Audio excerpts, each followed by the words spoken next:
Hi po. Hi, Pons. Hi, Miss Tetay. Kumusta ka na? Ito po, ang mabuti. This is the new normal. We just Oo finished. nga. Oo, I just finished a Zoom meeting with Land Bank of the Philippines and the cooperative sector.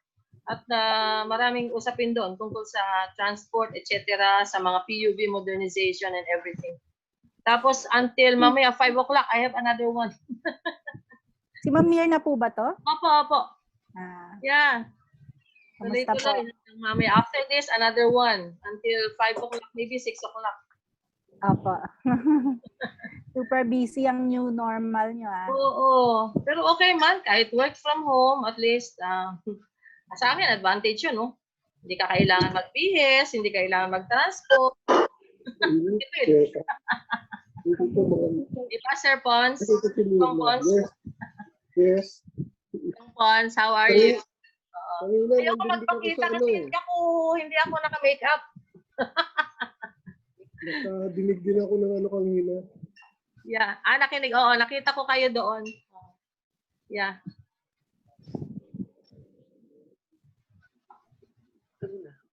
Yeah. Hindi ako nakaayos kaya ayokong magpakita. Parang home mode tayo lahat. Home mode. Maganda yung discussion kanina, tungkol sa? Oo. Dapat tuloy-tuloy na yon together with LTFRB, yung even LTO, kasi may mga issues din sila sa LTO regarding the routes and everything. Madali naman yan eh. Yung interpretation kanina doon ni Kong, yung tungkol sa interest. Oo. Hindi ba suspend, deferred? So, deferred na yun. Parang, ang tingin ko doon, hindi na magbabago yung interest mo. Yeah. Oo nga. Tama.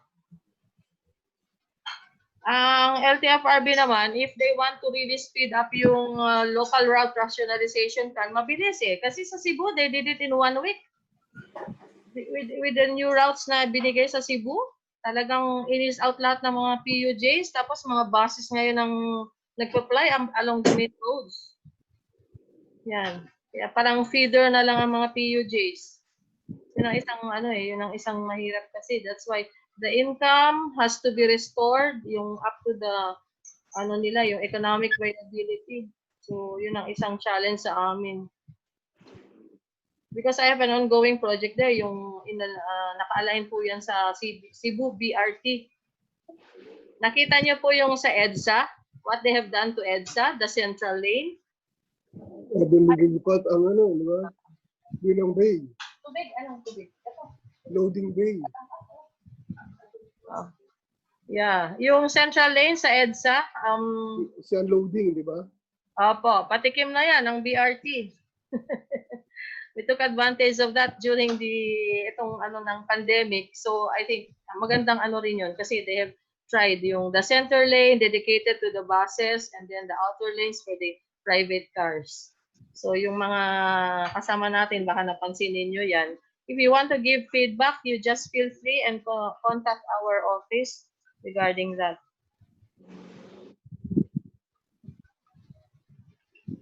Maganda yung ating value chain ngayon na gagawin, especially the transport sector. Malaki ang contribution nito, no? Tapos mag-add up yan sa nila, sa contribution nila talaga sa total natin sa economy natin. Lahat kasi delivery eh. Opo. At yun ang nag-hamper sa economic livelihood ng ating mga farmers, especially kaya yung si Dr. Amar nga sinasabi sa akin, Amar Torres, the wife of Ruben Torres, the previous DOLE secretary, she's my friend. They have a big poultry in Zambales.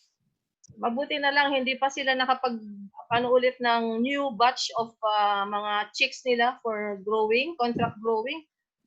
Before the pandemic, they were able to dispose. Tapos yung iba kasing mga poultry, naabutan sila, That's why yung ibang mga LGUs, nakikita natin, nagdo-donate ng mga manok, itlog. So instead of yan, tinigil na nila pati yung mga mangingitlog kasi walang feeds eh. Walang feeds na natatransport. So magugutom yung mga manok. So yun ang naging problema. So interconnected lahat yan. So itong topic natin is a very good one ngayon, especially during the pandemic. Talagang very important ito. Meron din kaming meron kami yung ASEAN Social Solidarity Economy Academy na sinet up. Kung familiar kayo sa ASEC, ASEAN Solidarity Economy Council. Meron kaming yan. Si Teta is very familiar with that. Involved siya dyan. Narinig ko yun, yung asset. Yan. Meron kaming sinet up na academy and then there will be a series of mga e-forums din. And then, ang isang topic din doon is cooperatives. So, I will be doing something for that. Tapos, iba-ibang mga topics yan from all the different Asian member countries. Maganda po yun.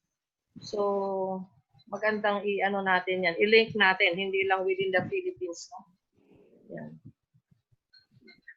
Kaya, kumain na po ba kayo? Just katatapos. Wala pa sina. Konti pa lang eh.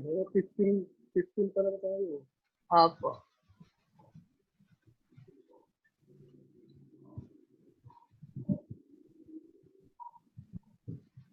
Sandali lang po ha, excuse. Ayun.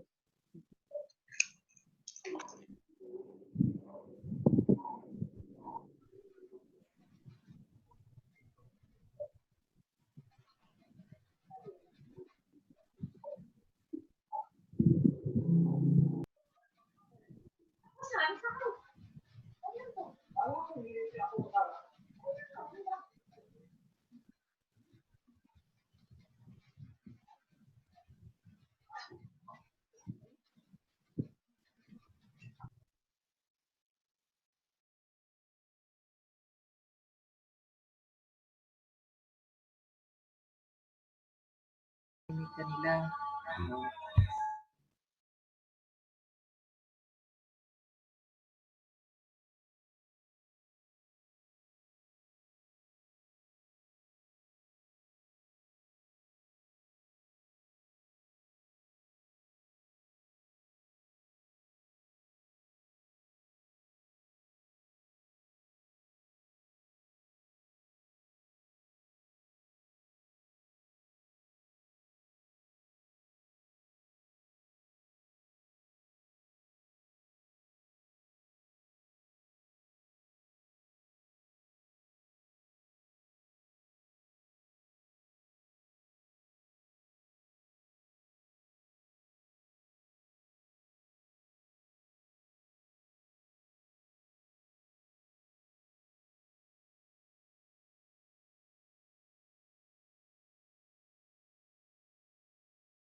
Check. Good day po, ma'am, sir.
Good afternoon, Sir Edwin. Good afternoon po. Hi, Sir Dennis. Good afternoon, sir. Good afternoon. Dito lang ako. I'll just stay put waiting for everybody. Hello, Yes, Ma'am. sir. Okay. Ma'am Ermi. Hello, Ma'am. Hintay lang po tayo ng iba pa. Yeah. How are you, Dennis? Hello, I'm okay. I'm fine. I'm I'm still single. Happy to see everyone again. Yeah.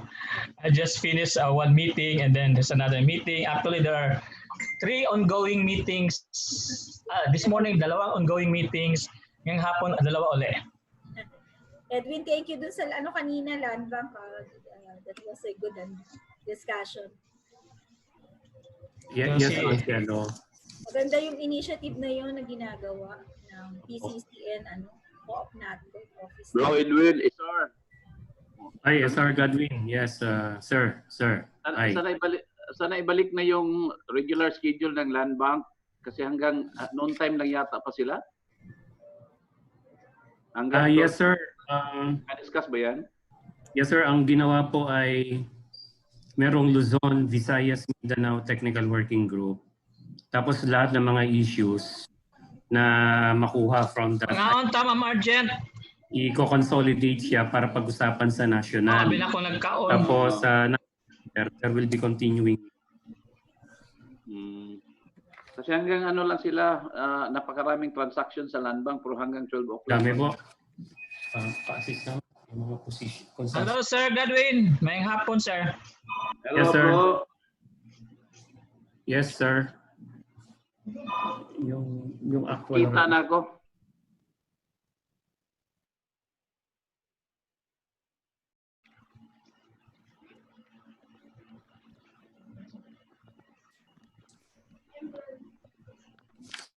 Hello, Fermi. Nice to see you again. Happy birthday, Sir Sang, Jinder. sang. Late na, sir. Happy Ingati birthday. kita. Ito live, virtual greeting. Hello, Francella. Hi, Sir June. Ma'am, yung request kong PowerPoint ng pre-send nyo pahingi. Lahat yun? Siya hindi pa na-email. Sige, ngayon na. Ipapadala ko na sa'yo. Yan.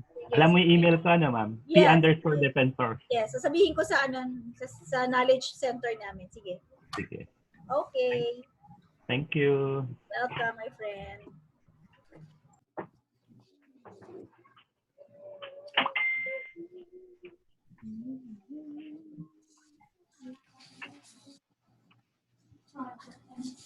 Hello, my good friend Shelo, the most beautiful GM in the world. How are you? Hi, my friends. Sandali lang, Daddy. Hello, Godwin. Pini-PM na nga kita, oh. Ha? Sabihin ko sana, miss ka na namin dito sa Manila. Oo nga. Ayaw nyo na magpapunta dyan. Marami. Kami, very clean kami. Kayo hindi. Oo nga.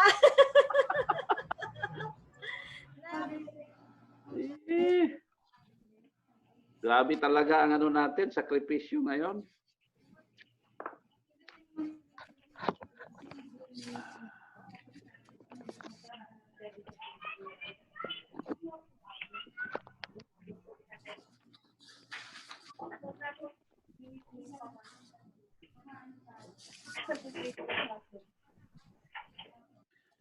Ang ipipresent ko bro, ang rapid lang kasi 15 minutes lang ako, di ba? Yes, sir. Yes, sir. So I will be presenting the rapid test, not the swab. Tama, Sir Godwin. The rapid test. The rapid test lang.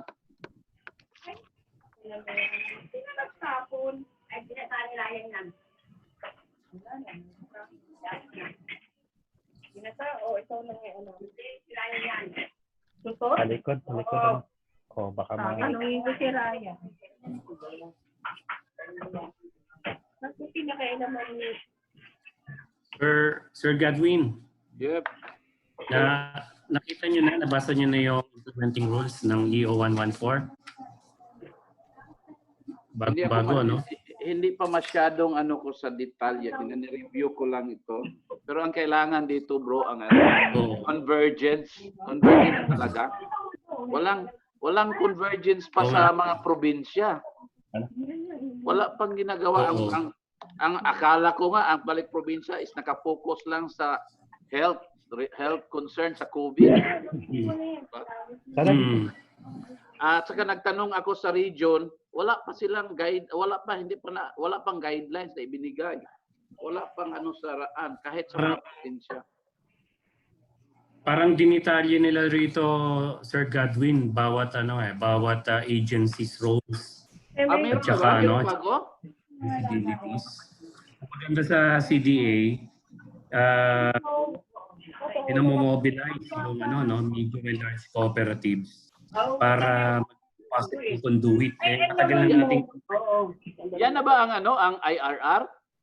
Yes sir, yes sir. So lumabas yung term na kinakampaign natin ever since na maging conduit yung mga cooperatives sa implementation ng program.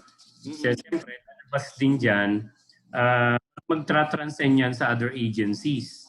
Not only sa ating not only sa Cooperative Development Authority, pero doon sa convergence nga sir nung 4 na key areas para sa implementation ng probinsya.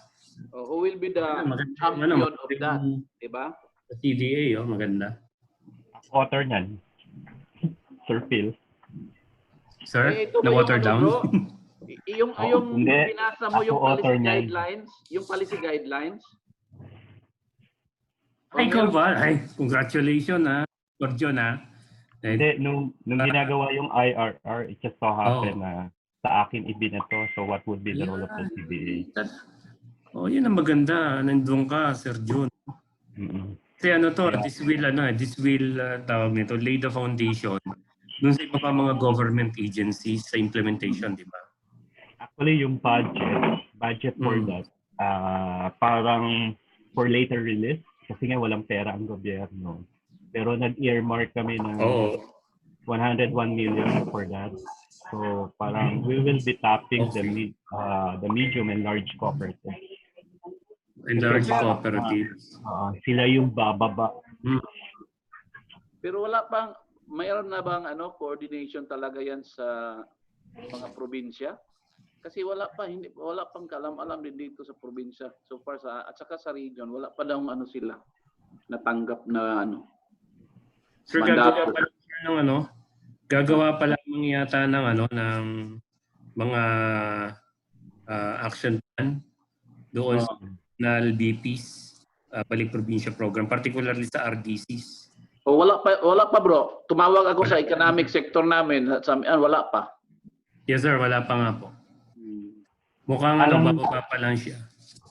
Parang meron ng ibinaba si NEDA, parang may ipapilot, Sir Godwin. Ipapilot pa lang sir, pero wala pa talaga yung hindi ko kasi nung iniwanan ko ang central office, bumababa sa akin lahat ng communication Pero bro, yung pag mapapilot ka, lahat naman, niratsada naman talaga, balik probinsya, lahat ngayon. Bakit kung magpapilot pa, binatuhan na kami dito ng mga COVID-related. Hindi, ang parang ipapilot ata is the system. They develop a system para mangyayari. Yung mga tao, mag-e-enroll kasi sa system sa local government unit. Yung mga returning OF. Yes, sir. Hindi parang yun. Isa yun sa mga target. Isa lang, sir. Isa sa target yun. Isa lang yan sa target. Actually, ang target is the whole Filipino people na naka-base para bumalik sa probinsya. Sa ngayon lang, nauna lang kasi ang mga returning OFWs. Pero ang talaga is decongesting the urban areas. Tama, sir. Parang... That's one objective, sir. Yes.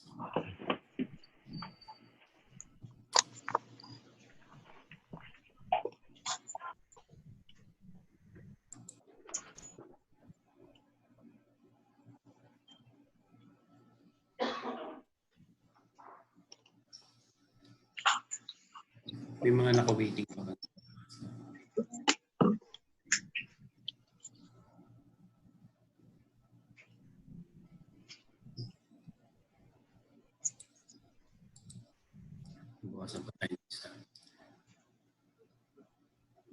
Wait lang po tayo konti po kasi may mga ina-accept pa po mga participants.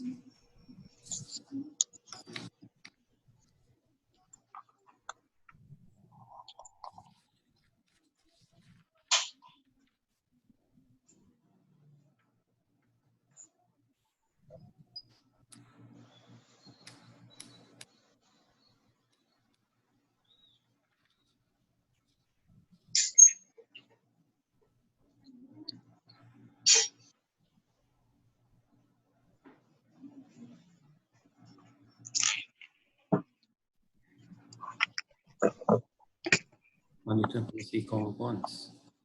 CSR. Badwin. Ronnie. Wala pa.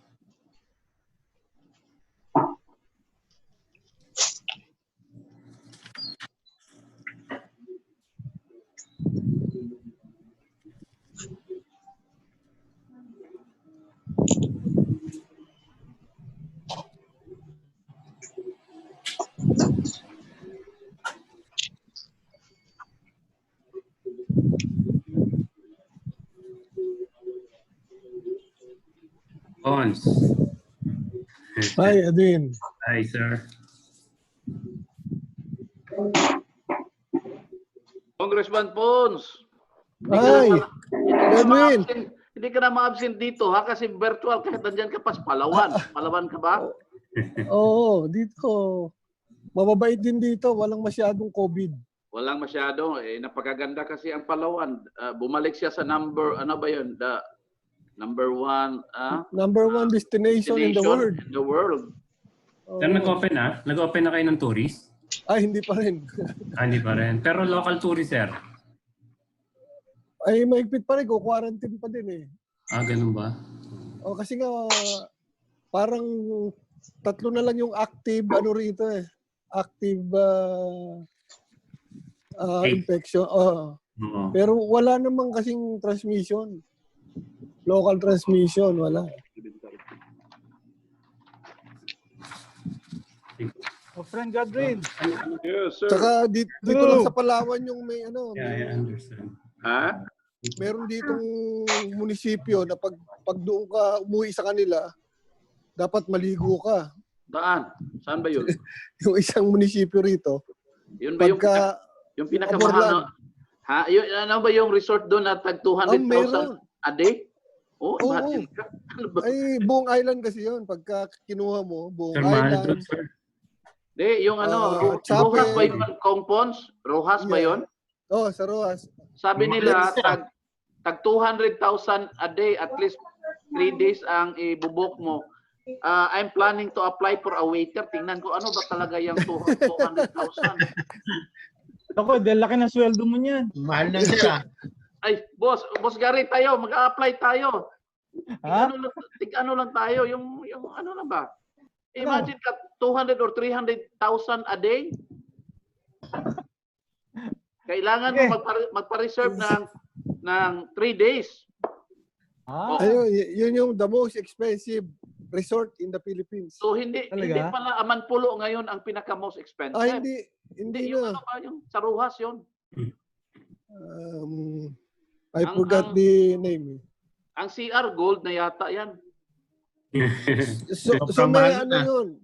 Merong itatapat doon. Sa Rojas din, meron pang isang island. Tatapatan yun. Kaya lang, with the pandemic, wala ngayon.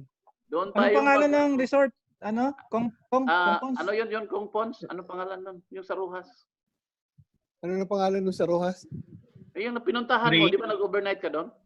Anong? Dapat doon congressional inquiry ni ni Kong Ben. Meron ba tayong parang information na video? Andiyan na ba? Kompleto na ba yung panel, Edwin? 6. Di ba 6 panel? Yeah. Hi, sir. Wala po. Kompleto po. Tapos may mga pumapasok pa po. Anyway. Wala pa yata si Father A. Opo. Tinatawagan ko po na di pa po sumasagot. Pero nakausap po kami kanina. Kasi 6 ang... Teka. Si Sir Loret po hindi po makapasok. Mahina daw po yung signal. Aray. Si Josa, wala? Wala pa po siya dito, sir. Saka si Raul, no? Sila pa naman yung agri.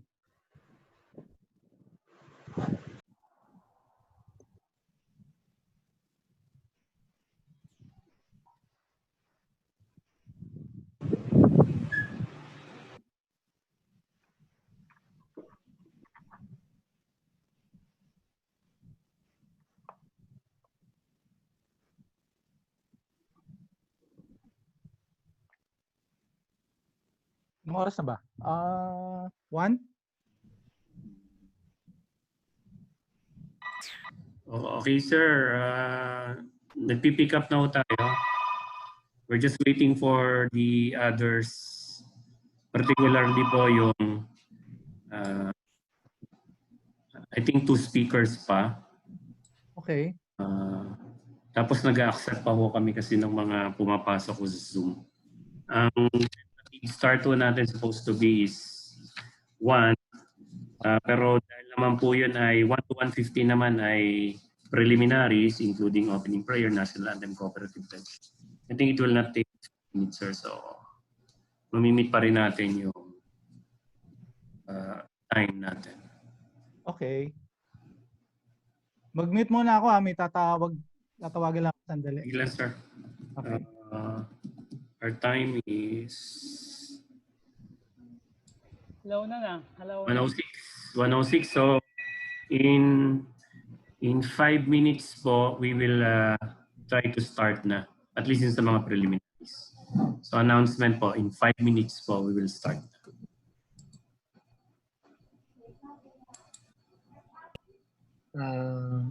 Sir GM, marami na ba tayo? Yes, sir. Nasa 66 na ho tayo. Okay, thank you. We're expecting 100. 100 ano po nag-register. 150. Tapos mag-share naman po tayo ng ano sa ayan, naka-live tayo sa Facebook. Okay, thank you sir, thank you. Yes, Director Romel. Hi Romel. Hi, boss. Kamusta? Kumusta na? Take over niyo na yung ABS. Take over. Bakit yung union doon ayaw nilang kunin? Ewan ko po, hindi ko pa alam eh.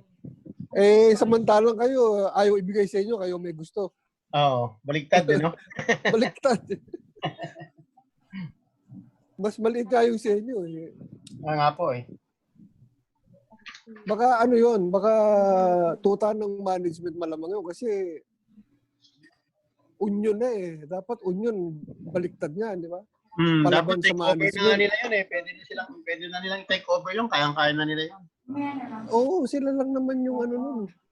Sila naman nagpapatakbo nung kaya nga sir eh. Kaya ko pwede nila sigurado pa sila pag co-op. Hindi issue yung Pilipino kasi Pilipino lang talaga co-op. Di ba? Bawal foreigner. Kaya nga sir eh. Tsaka kaganda nun eh. Mayroon tayong first ticket na po. Oo. Managed by union and cooperative. Oo. Naghingi lang siya ng tulong sa mga ano. Sus, jackpot na yun eh. Tinatago na nga, nagtago na nga ng ano eh. Nag-shielding na nga sila sa Big Dipper eh, di ba? Hindi na lang co-op yung ginamit, ano? Mga sir eh. Dapat co-op na lang sila. Nasa Palawan ka, sir? Oo, dito na lockdown eh. Diyan na. Wala pa rin ano eh. Yahe.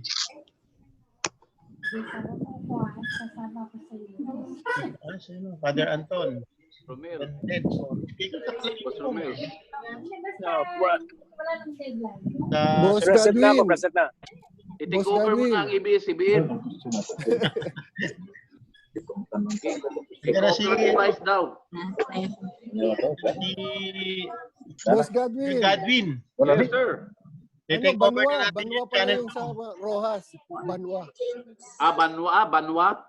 Oo, di ba Banwa, ano rin yan? Banwa. Yung tag 300,000 a night. Oo, yan, Banwa. Kaya mag-a-apply tayo ng waiter doon. Tama mo ako, Sir Godwin, ha? Ikaw naman ang bagong presidente ng ABS-CBN. Sama ako dyan.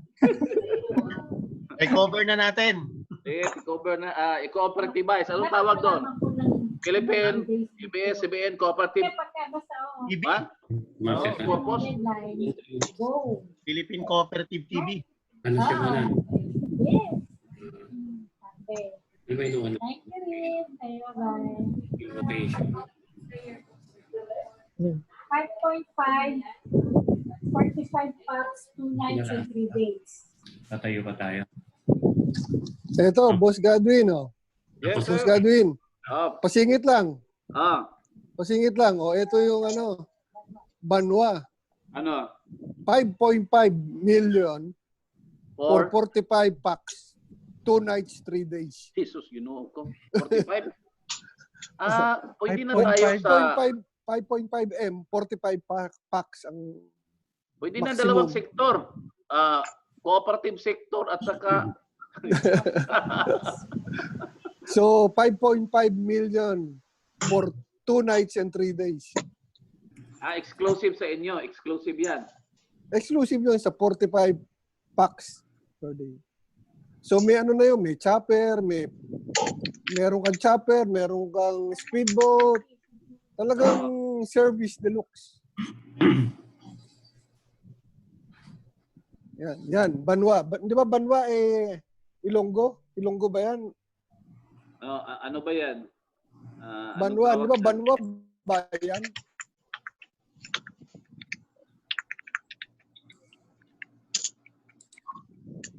Pero palagay ko ngayon, baka nagmura na kasi walang kasi wala na pumapasok. Pero I think wala yan. Kung ang mga investor niyan baka ayaw din nilang maging public. Kaya ano lang yan, exclusive. Mga diplomats, mga royal family siguro, tsaka mga star. Paano na makapunta yung mga star ng ABS kung wala ng trabaho? Yun nga ang problema.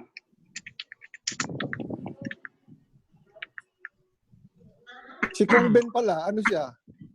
Membro ba siya Hello, ng good franchise? afternoon.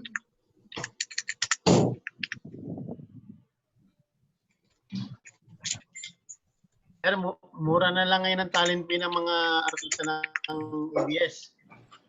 So, ang probinsya, mura na. Oo.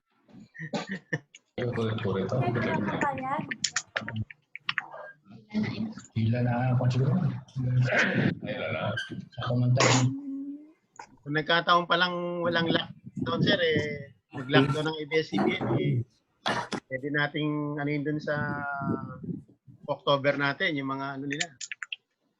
Mas mura na yung talent fee. Hello po sa lahat. So, I think it's almost 1:50.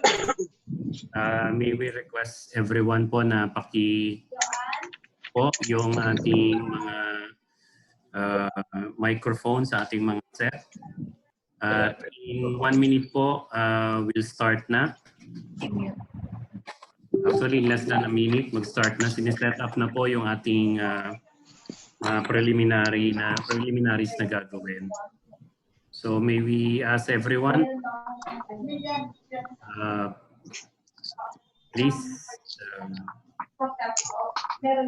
mag-settle na po tayo. Paki-unmute po.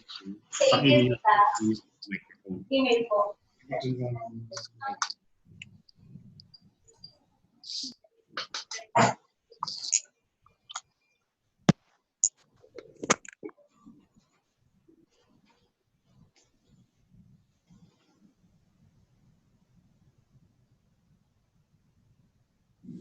Let us pray. Lord Jesus, as we enter us. We speak your peace, your grace, and your perfect order into the atmosphere of this session room. We acknowledge your Lordship over all that we be spoken, taught, decided, and accomplished within these walls. Lord Jesus, we thank you for the gifts that you have given to each one of us. We do not take them lightly, but commit in using them responsibly and well. Give us a fresh supply of truth and beauty, to which we draw our strength in doing our job. Anoint our creativity, our ideas, and our energy so that even our smallest tasks may bring you honor. Lord, when we're confused, guide us. When we're weary, energize us. Lord, when we're burnt out, infuse us with the light of your Holy Spirit. May the work that we do and the way that we do bring hope, life, and courage to all that we come into contact with. And Lord, even in this day's most stressful moments, may we rest in you. In your strong and powerful name we pray. Amen. Pwede pong tumayo ang lahat.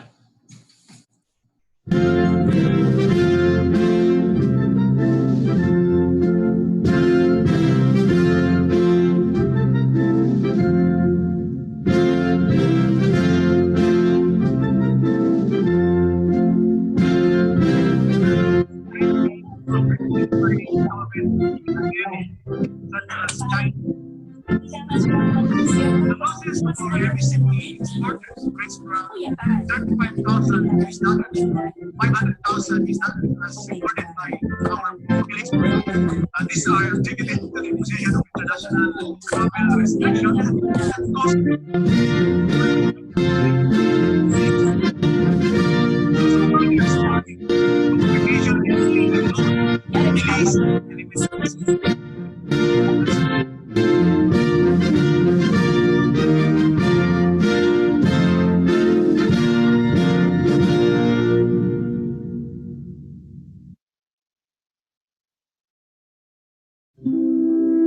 The cooperative pledge.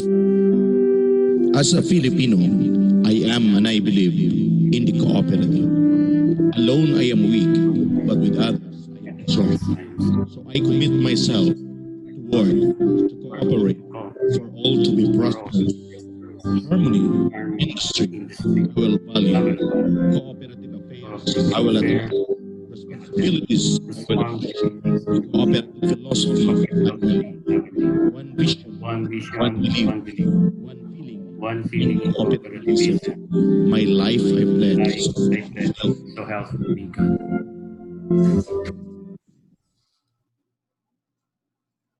Okay, thank you po sa inyo pong sabay sa ating pagdarasal sa ating pambansang awit at cooperative pledge.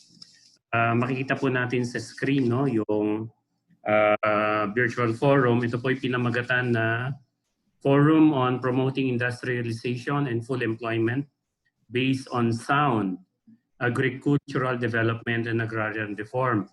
Ito po ay initiatives ng Philippine Cooperative Center.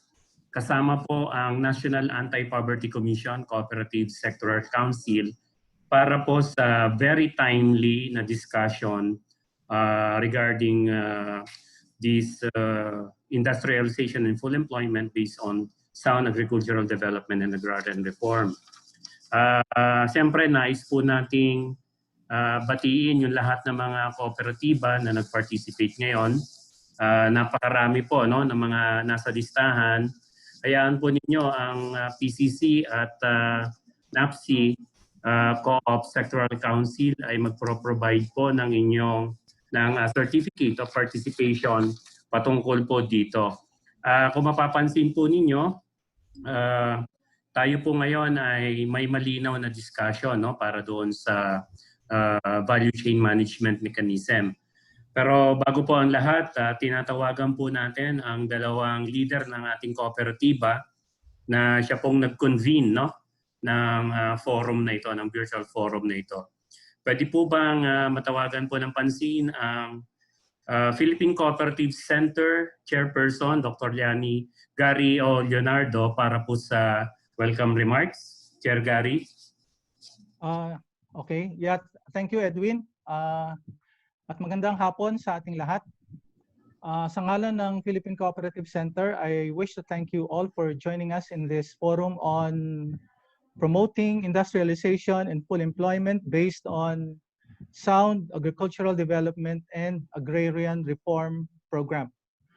I also wish to thank our resource speaker this afternoon, ang aking butihing kaibigang si Godwin Handumon, who I think will be duly introduced later, as well as our panel of reactors who will also be duly introduced. Itong forum na ito will put emphasis on value chain management, tulad ng nabanggit ni Edwin kanina, as a major enabler of those twin aspirations, yung industrialization and full employment, again, under a sound agricultural development and agrarian reform program. Well, you may have all heard about the Balik Probinsya Bagong Pag-asa program, which is authored by Senator Bongo, which to my understanding is temporarily put on hold. But I would think as well that this will be relaunched, it being one of the core programs of the present administration. Pero itong NAPSI, yung National Anti-Poverty Commission, which many of our cooperative leaders are members of, early on they took the initiative of responding again early on to the call for support relating to the Balik Probinsya program. And this will be presented in detail by my good friend Godwin. And then in the discussions that will follow, we'll try to see how we cooperatives can fit into the programs. Again, in the context of a value chain management system. So with that, again, let me welcome you all to this afternoon's forum. And muli ay magandang hapon sa ating lahat. Thank you very much, Chair Gary, sa iyong welcome remarks. Indeed, very timely at important po itong ating ginagawang forum, no, virtual forum. Sinubukan po natin na makontak si SR Frony, pero mukhang mahina po yung signal niya sa ngayon sa Davao. So, siyempre po, supposed to be siya rin po ay magbibigay ng welcome remarks. So para po siguro kasabay natin, no, ng pagbibigay ng welcome remarks, yung ating speaker ay siya naman tinalaga na speaker para sa NAPSI, Cooperative Sectoral Council. Mamaya na niya. Pero in the meanwhile, gusto namin ipakita muna yung program, no? Ito pong program nito ay bahagi ng naging pag-uusap po ng PCC in consultation with its member cooperatives para po doon sa nilabas na Executive Order 114 ng ating Pangulo. Siyempre, ang legal basis po noon ay nakalagay po sa Constitution, particularly po yung Article 12, Section 1, na kung saan ang state shall promote industrialization, employment based on sound agricultural development and agrarian reform through industries that make full and efficient use of human and natural resources and so on and so forth. Bahagi po nito ay babalikan at titingnan ng ating mga presenters at discussant yung tinatawag nating agricultural productivity at saka food security. Isa po sa magiging daloy ng ating programa ay para ipakita at mabigyan ng diin ano ba yung talagang klaro at malinaw na framework mechanism patungkol dun sa value chain management relating po dun sa promotion ng industries that would strengthen the value chain when people in the targeted regions. Siyempre, mas focus po tayo rito particularly on the agricultural aspect. Alam po natin na sa executive order, meron pong key areas yan na tatalakayin po ng ating speaker mamaya. Pangalawa, dun sa mga speakers din natin, ma-identify yung mga roles, responsibilities, and contributions ng co-op sector para sa value chain management mechanism na pag-uusapan natin. At syempre, ito po ay first part pa lamang. Ang second part po nito ay mangyayari in August na kung saan tatalakayin po dito ano po yung mga policy gaps, ano po yung mga shared facilities ng national government agencies at kanilang regional companies para ma-ensure po yung value chain management. Kaya sa next round po, it would be government agencies like the Department of Agriculture, DTI, and CDA. Tapos sa huli po, makita natin yung mga policy gaps para po sa legislative and executive measures. Kaya without further ado po, yung ating programa ay bago po tayo magpatuloy, andito na po pala si SR Prony, kapapasok lang. Kung mamarapatin po, SR Prony, please, we're waiting for your welcome remarks as well. SR Prony, please. Pasok po. Okay, salamat ka, Poste. Kapasok ko lang, may hinag signal masyado eh. Sige po. Sa lahat, welcome sa itong forum na to. Kaya sa sinabi ni Kedwin kanina, anong purpose natin is tatalakayin sa mga speakers natin ang anong kakailanganin. So, palitan ko, welcome sa lahat. Sorry, putol-putol yung signal ko dito. Again, good afternoon and welcome everybody. Thank you.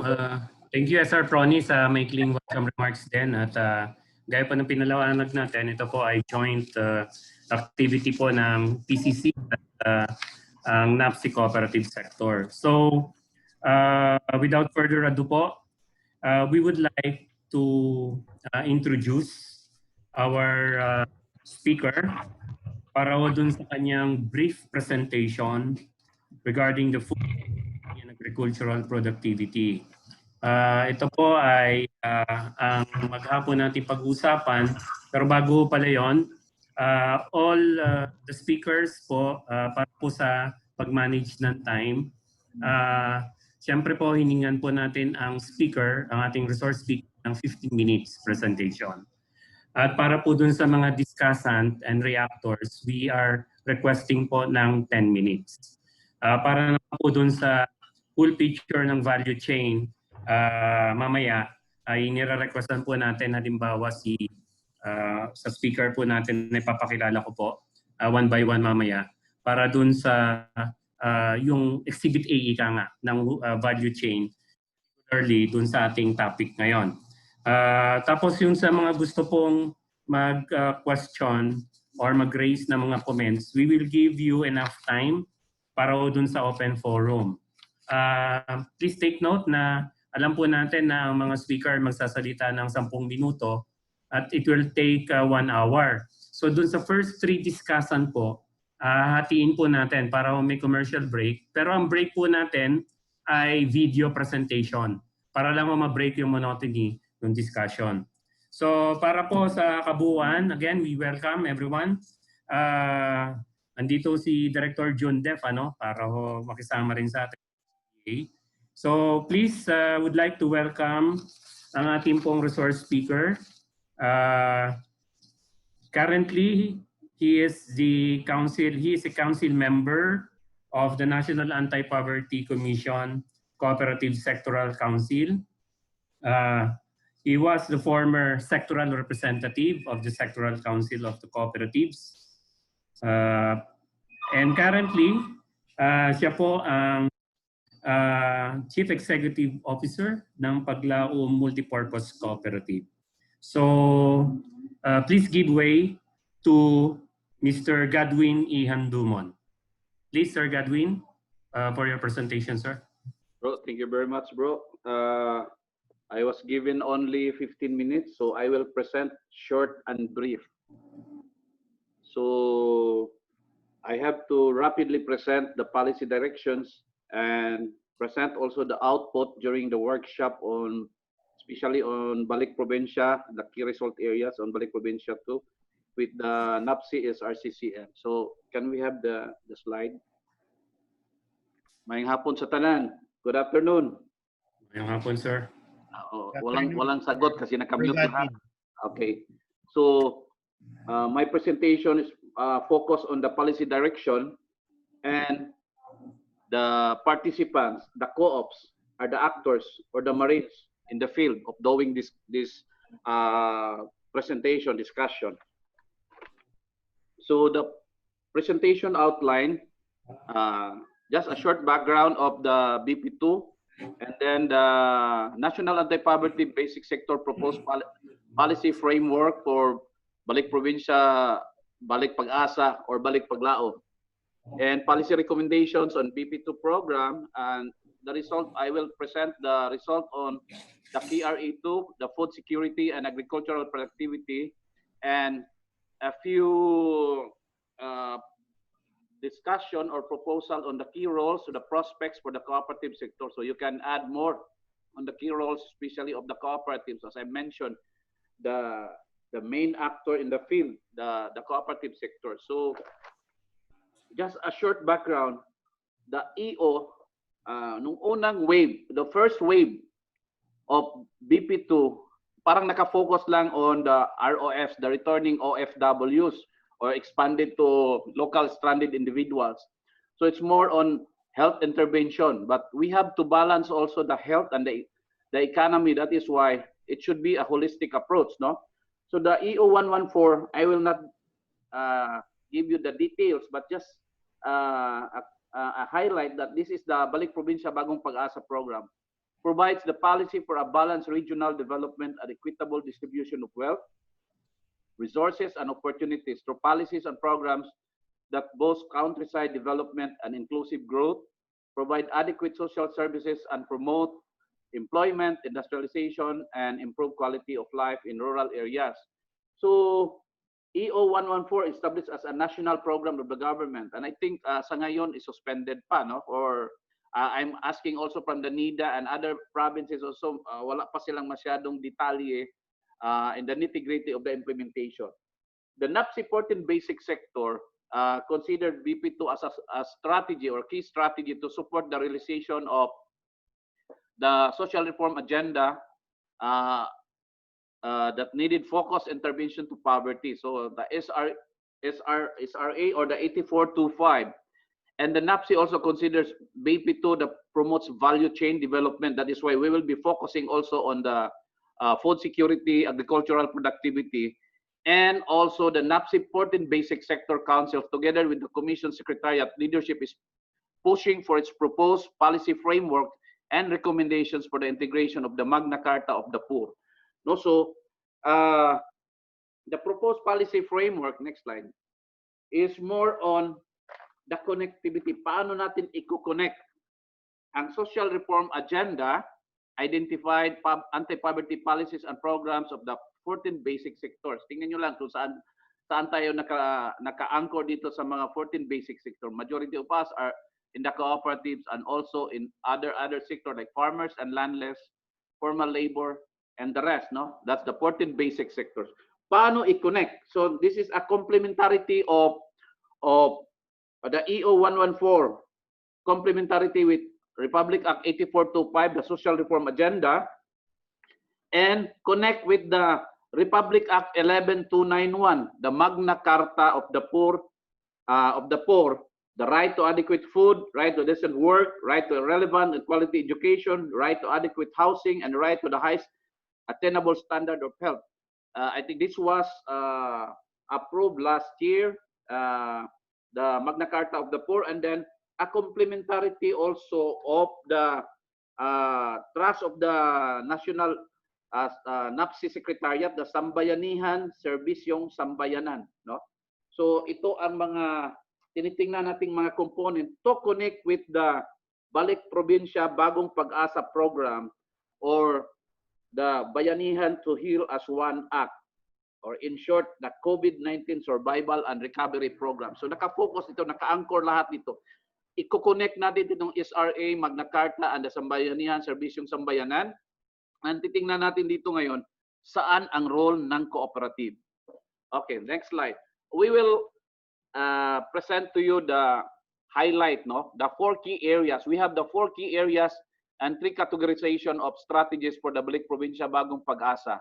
First is the empowerment of local industries. Second, KRA is the food security and agricultural productivity, and the development of infrastructure, social welfare, health, and employment. But out of the 4 key areas, we will focus on the food security and agricultural productivity. Parang ito ang malapit sa kooperatiba, no? Other than na meron din tayong mga intervention on social welfare, health, and employment, and the rest, but we will just focus on the KRA2, the food security and agricultural productivity, and we will we have as a categorization of short term, medium term, and long term. Okay, can we have this again? So as always, our recommendations is on the food security and agricultural productivity, increase farm incomes, and improve the quality of life of farmers. This is always the clamor because as they have said, the farmers, the fisher folk are the vulnerable sector in the community, and the cooperative can be something like a player, cross-sectoral, can play with the farmers, the fisher folks, and the rest of the 14 basic sector. Palagi si kooperatiba, nandyan palagi siya. So in short, we will look into strengthened participation of the basic sector, especially farmers, fisher folks, co-ops, and IPs, CSOs, NGOs, social enterprise, in the planning, implementation, in the monitoring and evaluation, providing opportunities for the rural poor. Promote cooperativism and strengthen participatory leadership of LGUs in strengthening local food security and agri-productivity. Last week, we had just our Provincial Development Council tackling on the Survival and Recovery Rehabilitation Program and tackling also on the Balik Probinsya, but parang hindi pa masyadong na-highlight ang Balik Probinsya, no? On social protection for local small producers, improve current programming and processes and tie up with the DA. Just like we tie up also with the ALPAS program, it's more on the food security and productivity, no? For the farmers, focus on the farmers and fisher folks. So yan ang naka-ano natin, tingnan natin ang how are we going to increase the income of the vulnerable sector. So on the short-term program, this is a result of the workshop of the NAPSI co-op sector, no? Together with the other sector, parang cross-sectoral na to. Hindi lang taga-co-op ang nag-identify ng mga recommendation nito. We have also from the NGOs, from the women, and even from the youth and the children sector participated in the workshop. So our recommendation on the short-term program on emergency food preparedness. So we have identified here, and this is not be limited only for those who can come up also with a good recommendation. What are we going to do on the short-term program for food security and agricultural productivity? Like for example, I will just cite, in my case, in Paglaom Co-op, we just launched our Pagkogi program, Paglaom Comunidad Gardening Initiative, no? parang nakikita natin lahat sa mga Facebook parang garden and flowering na lang. Sabi nga nila, pwede ba ano naman tayo, mag-enhance na naman tayo, after gardening mag-bartering na naman tayo. So yan ang nakikita natin ngayon. Ano bang pinaka short term na program na pwedeng gawin ng co-ops ng ating institution? So we have identified this side on the emergency food preparedness and inventory of local resources on agri-based support services. No? So I will not discuss the details anymore because I have some limited time. So next slide. On the medium-term program, recommendations on the medium-term program enable and empowering and participatory programming for food security and agricultural productivity. So enable needs-based programming for productivity enhancement among fisher folks and farmers. Enable participatory planning and institutionalize the bottom-up mechanism. So we have to consider the bottom-up mechanism. Just like before, we have a BOB, a bottom-up approach, no, in the planning participatory from the different sectors, and capacity building, especially for the IPs on agricultural areas. On the livelihood and employment opportunities suitable to rural development, establishment of processing, storage, and warehousing facilities for agri-fishery and forestry products. Just like we had just a discussion with Titay of APSDC on the agri-processing centers, no? Make financial capital accessible for agri-based enterprises, for the cooperatives, especially on the stimulus package, no? Hindi pa tapos ang discussion diyan sa Congress on stimulus fund. Linking agricultural production areas to market. Just like we conducted also the mobile market, bringing the products from our members and connect to the market, no? We conducted a mobile market, easy access, especially for those under the ECQ, MECQ areas na hindi pwedeng lumabas. Kaya si Cooperatiba ang coordinate, consolidate of the products of the members and connect to the market. Also, we identify strengthening and prioritizing the national special strategy integrated in the PDP spearheaded by NIDA, and promote the production, consumption of alternative carbohydrate sources such as climate resilient and less input dependent root crops, study on the link of environmental degradation to diseases for future prevention, and implement CLUP and integrate ancestral domain. Matagal na itong concern on ancestral domain and how we're going to have a sustainable development and protection plans. Enable participation of the farmers, fisher folks, and IPs and the rest of the sectors. And we identify establishment of new economic zone, Visayas and Mindanao, including the BARM region. The balanced food security and development of peace-enabling agri-based industries for economic zone establishment in Mindanao and BARM region. Okay, we will proceed to the long term. On the long-term side, we have identified strengthened support for sustainable agricultural development, provide easily accessible agri-credit facilities for operating capital, machinery, and other needs, ensure market linkaging for agri-fisheries products and its value chain development, and this will be discussed further with our other speakers, with support package for sustainability of agri-fisheries enterprises. I remember also one of the project of NAPSI and with the BFAR is the community fishing landing center. No, it was promoted and conceptualized by NAPSI and implemented by BFAR and LGU. And in our case, here in our municipality, the LGU wanted us to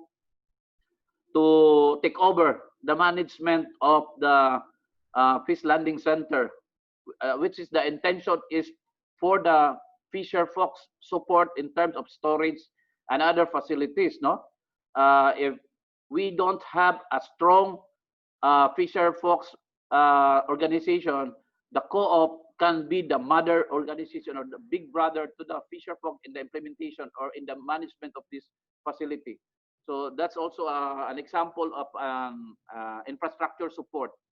And then priority legislation on National Land Use Act and strengthen agricultural asset reform implementation, no?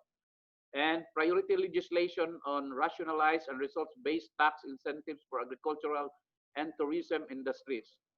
Tourism industries is very affected, especially with the COVID-19 pandemic. Then creation of new urban centers outside of the NCR and existing major urban centers. And the BP2 will be more applicable in this case, no?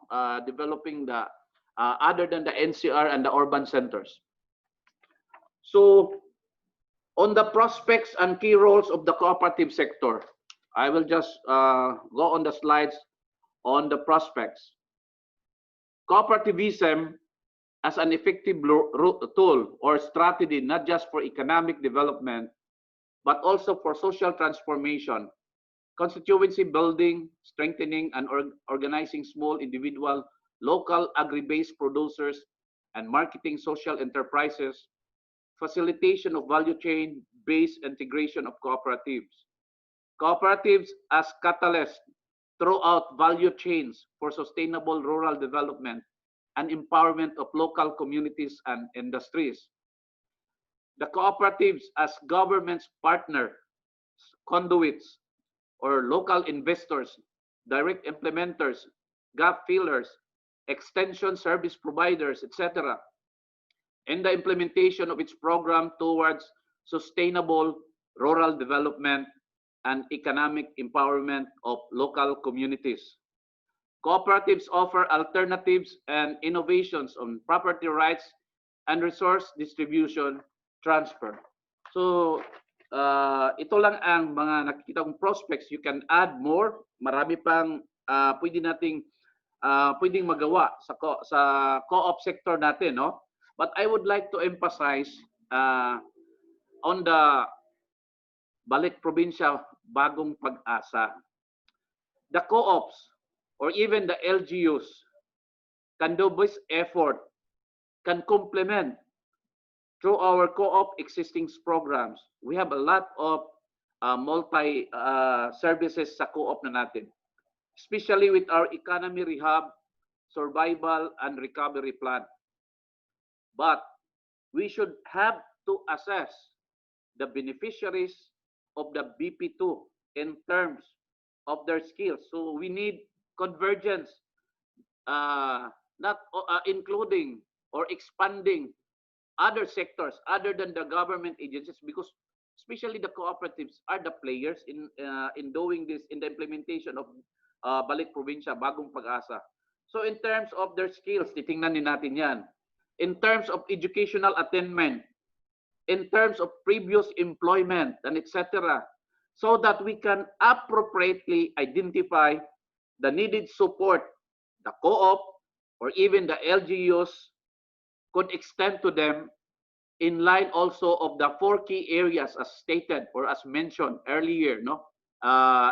Including the key result areas too of the food security. So we need data. If we have the build, we also need database. So that's a challenge also to our cooperatives. We kulang ang data, even our research and development parang kamwat me. So unlike ni Madam Chelo na napakaganda yata ng research and development lang. Pero yung ibang mga maliliit na co-op na walang component on R&D, kailangan ng data, or otherwise nandun ka kumukuha sa secondary data sa gobyerno or sa mga agencies. So we need data and their skills. That's one of the key factors. I consider that as one of the key factors to consider to provide better strategy, especially in our key result area 2 on the food security and agricultural productivity. I think yan lang ang ini-emphasize ko, Bro Edwin, no? Makarumampas pa ako dyan. So maraming salamat. Thank you very much.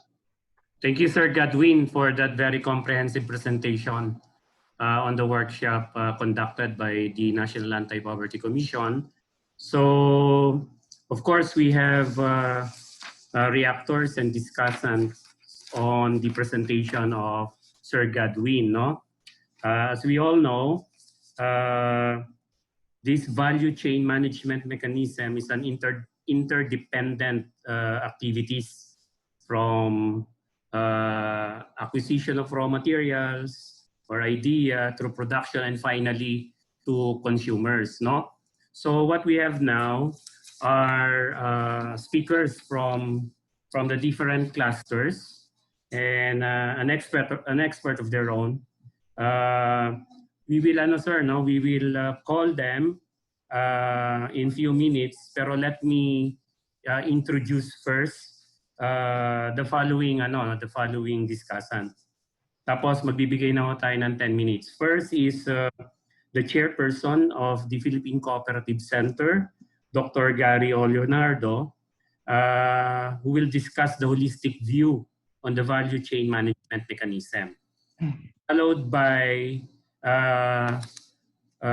the CEO of the Kabisig Multipurpose Cooperative, an agriculture cooperative based in Luzon, Vice Chair Lorette Ramiro. Currently, he is the PCC Agri-Cluster Head. And then for the third discussant is the current chairperson of the Union of Metro Manila Cooperatives. They also discuss advocacy in agriculture value chain. No? Then we will have a short break, a video presentation. The fourth speaker would be, we will rearrange the fourth, fifth, and sixth speaker. So the fourth speaker will be coming from the finance cluster. What is the role of the finance cluster in this value chain management mechanism? No other than Brigadier General Ted Evangelista of the 1CISP. He is the current chairperson of 1CISP. And then second to the last is the role of the utilities cluster. Ang ating pong bisita, speaker, discussant, a former congressman and also the head of the utilities cluster in PCC, Kong Pons Payuyo.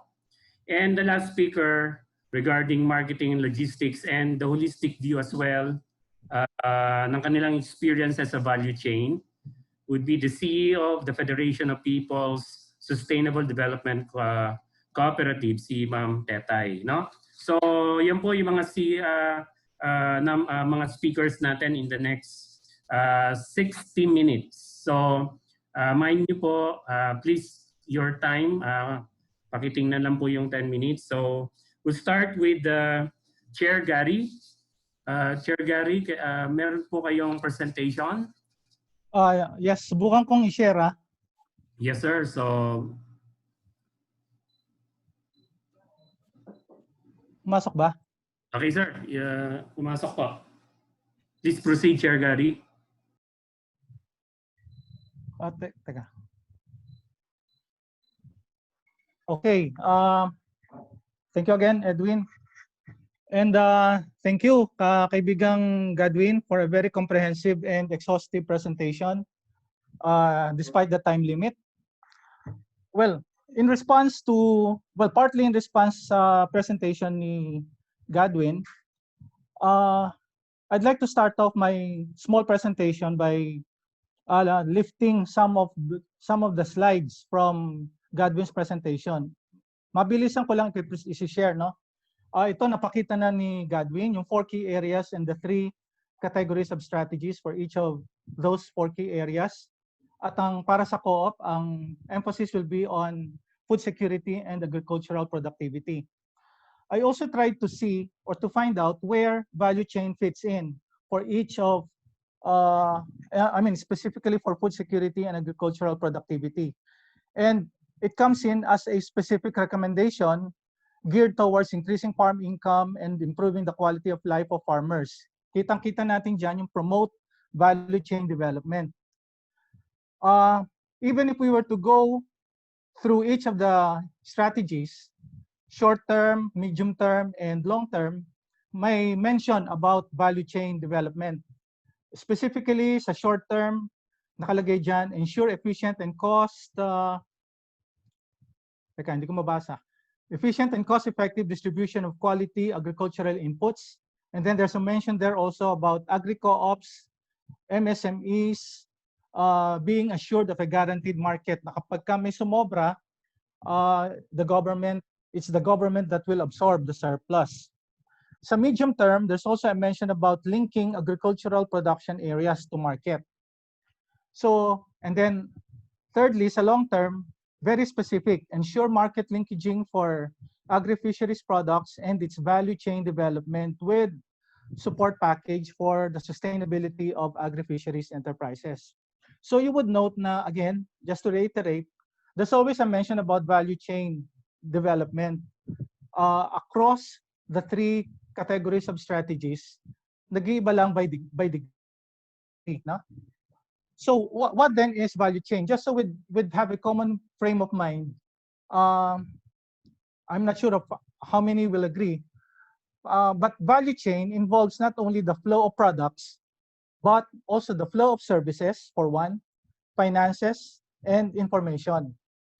Let me hasten to add a fifth element, which is value. And we can take this both in the context of adding value to the activities that make up the chain, as well as injecting values into each of those activities.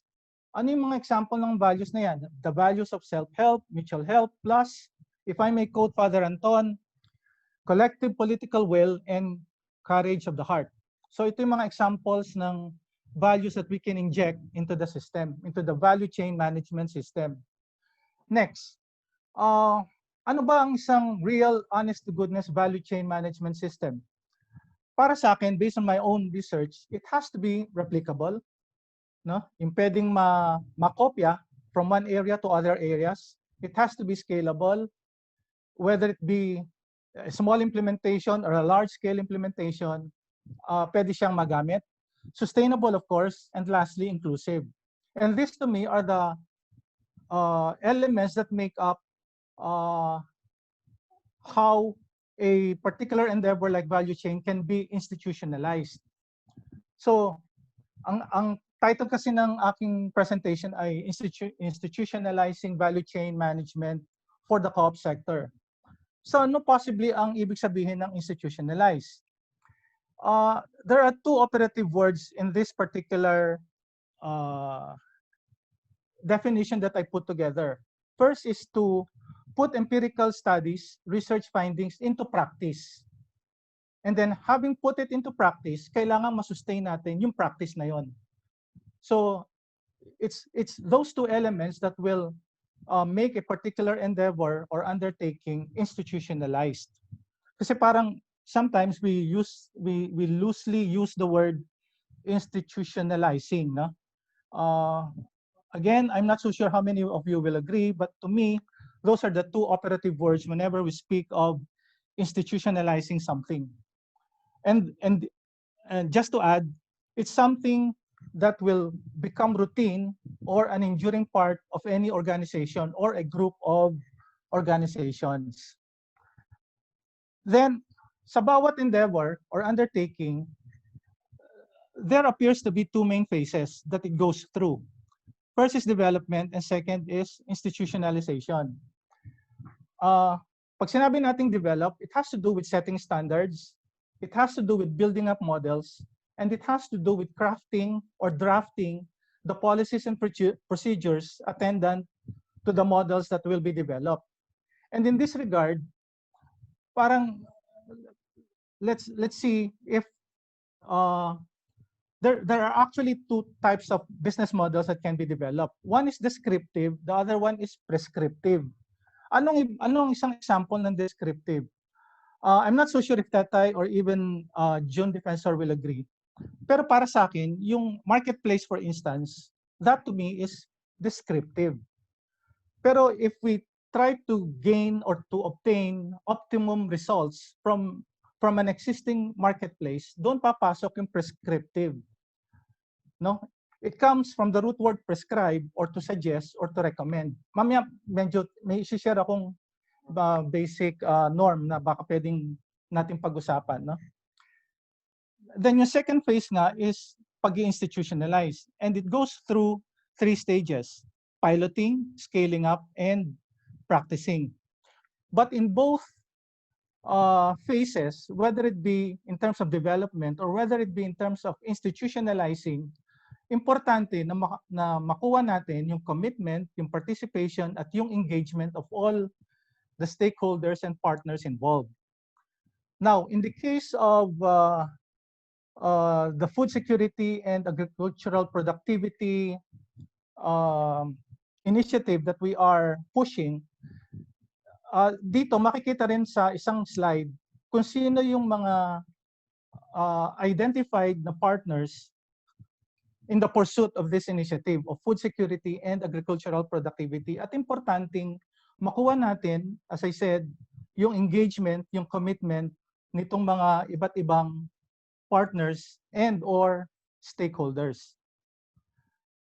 Now, why do we have to develop norms? Why do we have to develop standards, specifically in the context of value chain?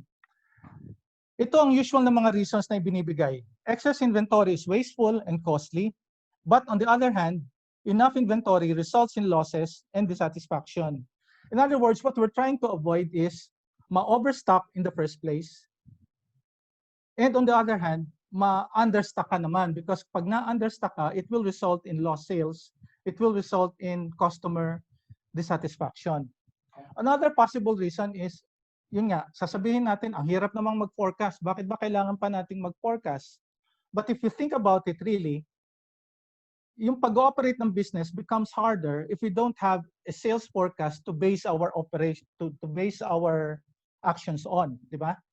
So, and these two elements, inventory management and sales forecasting, are two of the foundations of value chain. So, ano ang isang example ng isang norm or standard that we need to develop and institutionalize? Baka medyo debatable ng konti, but para sa akin, for us to be able to really pursue a real honest-to-goodness value chain, we'd need to go back to basics. And going back to basics is being mindful about the basic formulas upon which a value chain endeavor stands. Ano itong mga basic formulas na to? One is lead time demand, the other one is safety stock, and the third is reorder point. Ang pinaka-critical is reorder point, meaning kailangang alam natin sa bawat layer or sa bawat point of distribution, kailan ba natin i-replenish yung stocks that we are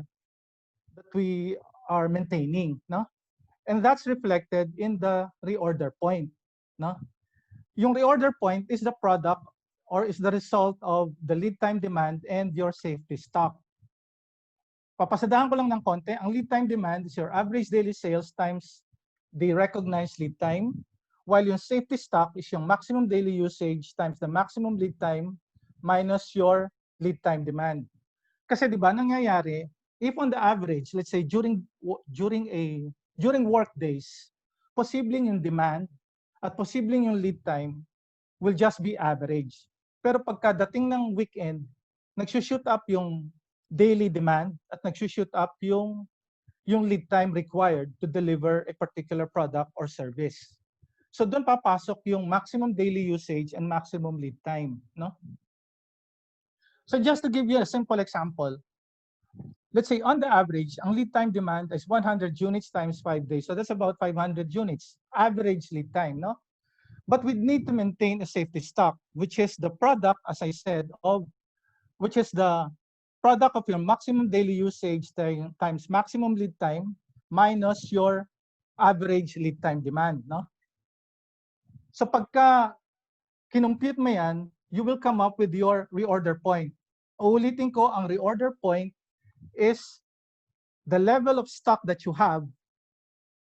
It's the level of stock na during which you'd need to place an order again with your supplier. And related to that, ano naman ang reorder quantity? It's the quantity of the product that you will be ordering from your supplier or suppliers come reorder point. Na? Ulitin ko, baka sabihin natin, masyado namang theoretical, masyado namang mahirap ipanamnam, lalo na for an average farmer. But if we think about it, kung talaga namang nanamnamin, napakasimpleng formula ito, and yung mga farmers, all they need to do is, well, we can even limit, let's say, the participation of the farmers to, let's say, just filling in yung mga actual compared to what should be. Well, just to give an example, ang isang magandang mangyari sana is it becomes systemic. Itong value chain effort becomes systemic. Example lamang ito, no? Halimbawa, dito sa NCR, meron demand for a particular product, let's say dried cacao beans, no? Ang supplier, let's say, comes from one portion of Cordillera. At ang breakdown ng mga produkto, let's say for dried cacao beans would be fermenting facilities, drying facilities, packaging, and storage, no? On the other hand, yung raw cacao beans would be seedlings, fertilizers, and pesticides. Kapag ka nag-order, let's say ang NCR, it becomes automatically translated dito sa Cordillera, and then in turn, let's say for Cordillera 1, which is one part of Cordillera, yung mga requirements naman niya become translated in turn dun sa supposed to be supplier niya, which is, let's say, another part of Cordillera. It would be ideal sana if we look at this as a total system, na kung, let's say, mag-trigger, let's say, ang NCR with a specification on how much they would need in terms of dried cacao beans, their requirement becomes automatically translated into equivalent requirements in Cordillera 1, and in turn, the requirements of Cordillera 1 become automatically translated into equivalent requirements in Cordillera 2. So ito yung parang isang explosion ng tinatawag nating bill of materials na interconnected within one system. Na maganda sanang mai-put in place natin, no? When we begin implementing value chain management. So how do we go about institutionalizing value chain? As I said earlier, it goes through 3 stages: piloting, scaling up, and practicing, no? An example of piloting is, let's say, yung one town, one product na programa ng DTI. We can start off with one town, scale it up to the rest of the towns within one region, and then go full scale dun sa ibang one town, one product participants nationwide. So what are some of the critical success factors at pilot stage? Well, siguro hindi ko na masyadong papasadahan dahil I think ubos na yung oras ba, Edwin? Yes, Chair, please in 1 minute kung kaya po i-wrap up. Okay, I'll just flash on screen the critical success factors for each of the stages. Yeah. So ito nga, ipa-flash ko na lang sa screen, Edwin, ang critical success factors. Each of the stages making up the institutional phase of any endeavor. And then I'd like to wrap it up as a final note by making mention of the need for us to build up a case for one integrated co-financial system. It's inherently tied up dito sa recommendation ng NAPSI relating to funding for the Balik Probinsya program. Malaking bagay sana kung we can pursue our efforts towards this one co-op integrated financial system, as well as having one digitized ecosystem, an example of which would be DigiCo-op, na nandito naka-capture, including yung marketplace, yung iba't ibang functionalities that a co-op management system can possibly include. So I guess, given the limitation in time, I'll have to wrap up my presentation.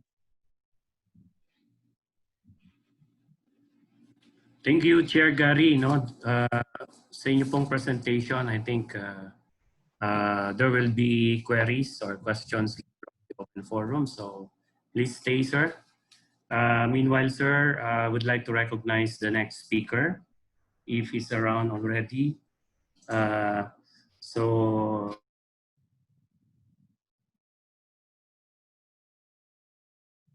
on the presentation of SR Godwin a while ago.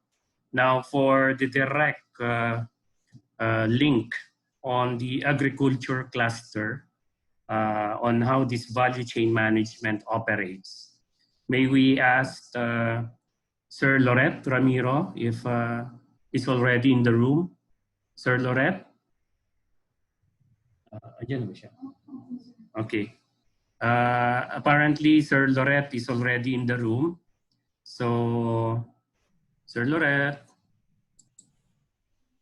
Hello, good afternoon. May we request... yes, Manong, please proceed. You have 10 minutes. Can you hear me? Kasi mahina ang signal dito sa Isabela. Naririnig naman siya. No? Naririnig po kayo, Vice. So you have 10 minutes, sir, to discuss. Kala ko, please proceed. Kasi choppy-choppy ang signal ko, off and on.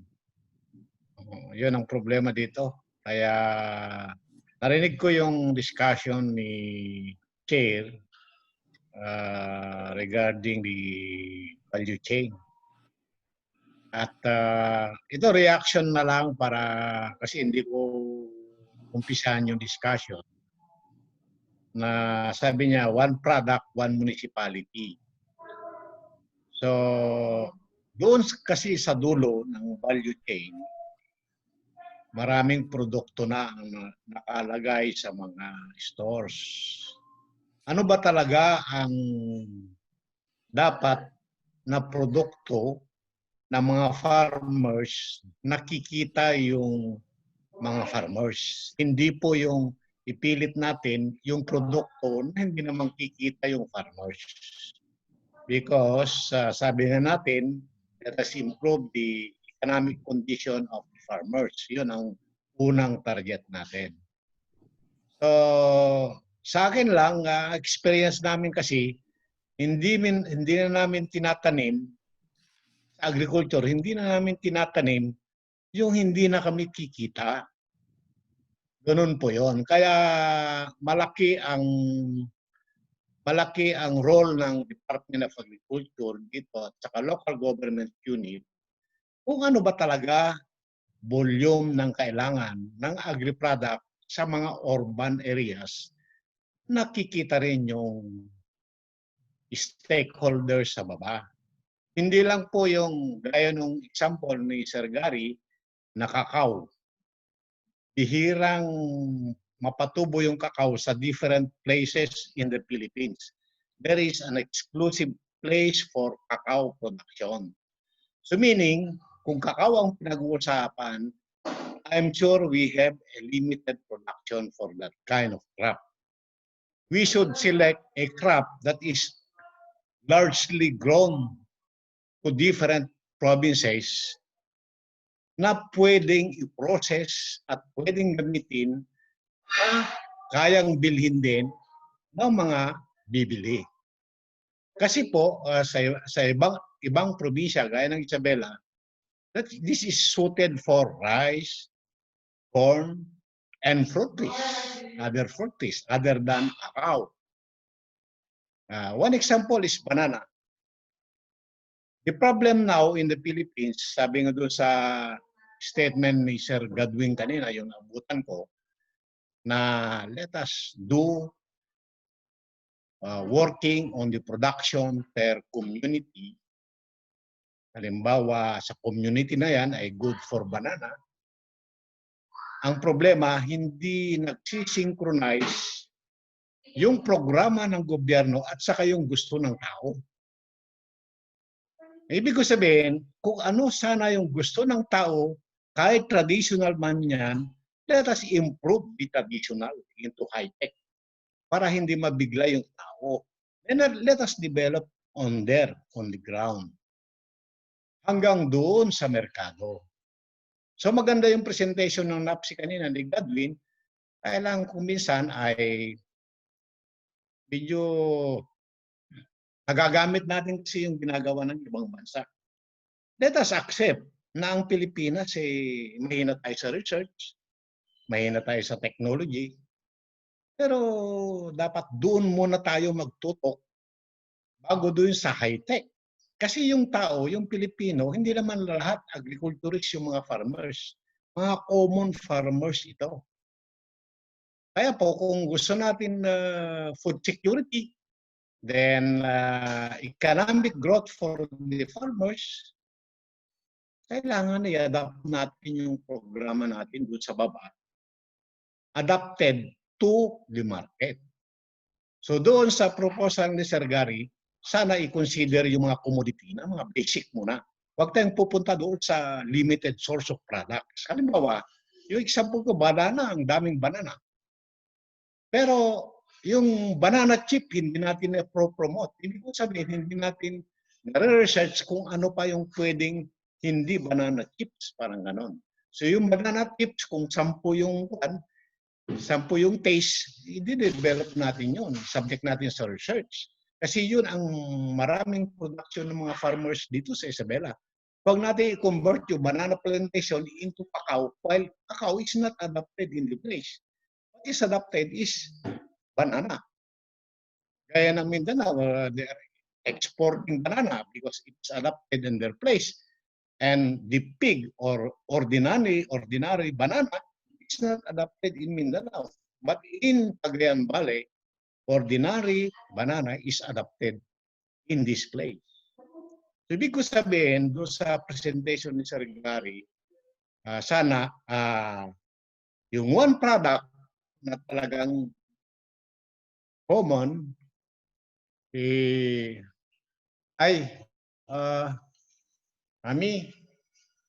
common ay dapat na nang i-develop sana. Then, Sir Gary, sana yung merong, halimbawa, congress ng mga different crops. Ibig sabihin yung mga producers of different crops or one crop, kakaroon sana ng sinabi mong organization of stakeholders for one specific banana or crop, then may institutionalize yung banana up to end user. Parang ganun yung simple understanding ko lang para at least everybody are happy. Charger. Mihina yung battery ko. So yun lang Edwin, momentarily, sana merong small group to study further para maganda yung presentation ng framework ni Edwin, maganda rin yung framework ni Sir Gary. Siguro mag-meet tayo sa gitna para ma-improve siguro yun. NAPSI framework, then Gary proposal. That's all. Good afternoon, Sir Gary.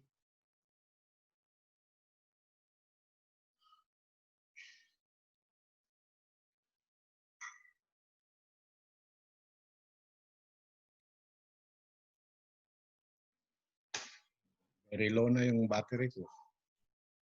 Edwin, pwedeng quick quick response lang kasi clarification lang. Kay Vice Lorette, yung yung one town one product, proyekto ito ng DTI. So ginamit LGU. ko lang LGU yan. Ginamit ko lang example para ma-i-explain sana yung tatlong stages, yung piloting, yung scaling up, at saka yung widespread practice ng isang undertaking. Kulang lang talaga sa oras, hindi ko masyadong paliwanag. Maybe later during the open forum. Thank you very much. Yes, sir.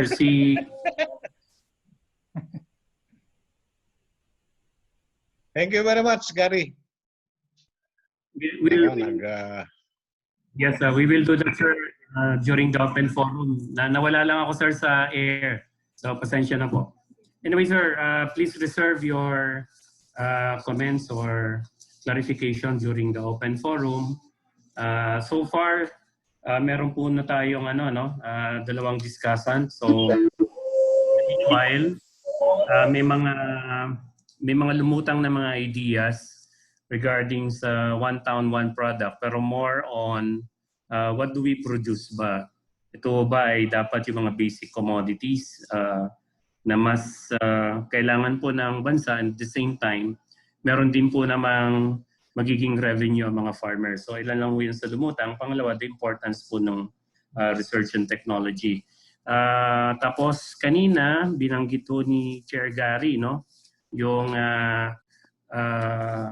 tinatawag na prescriptive at saka directive, no?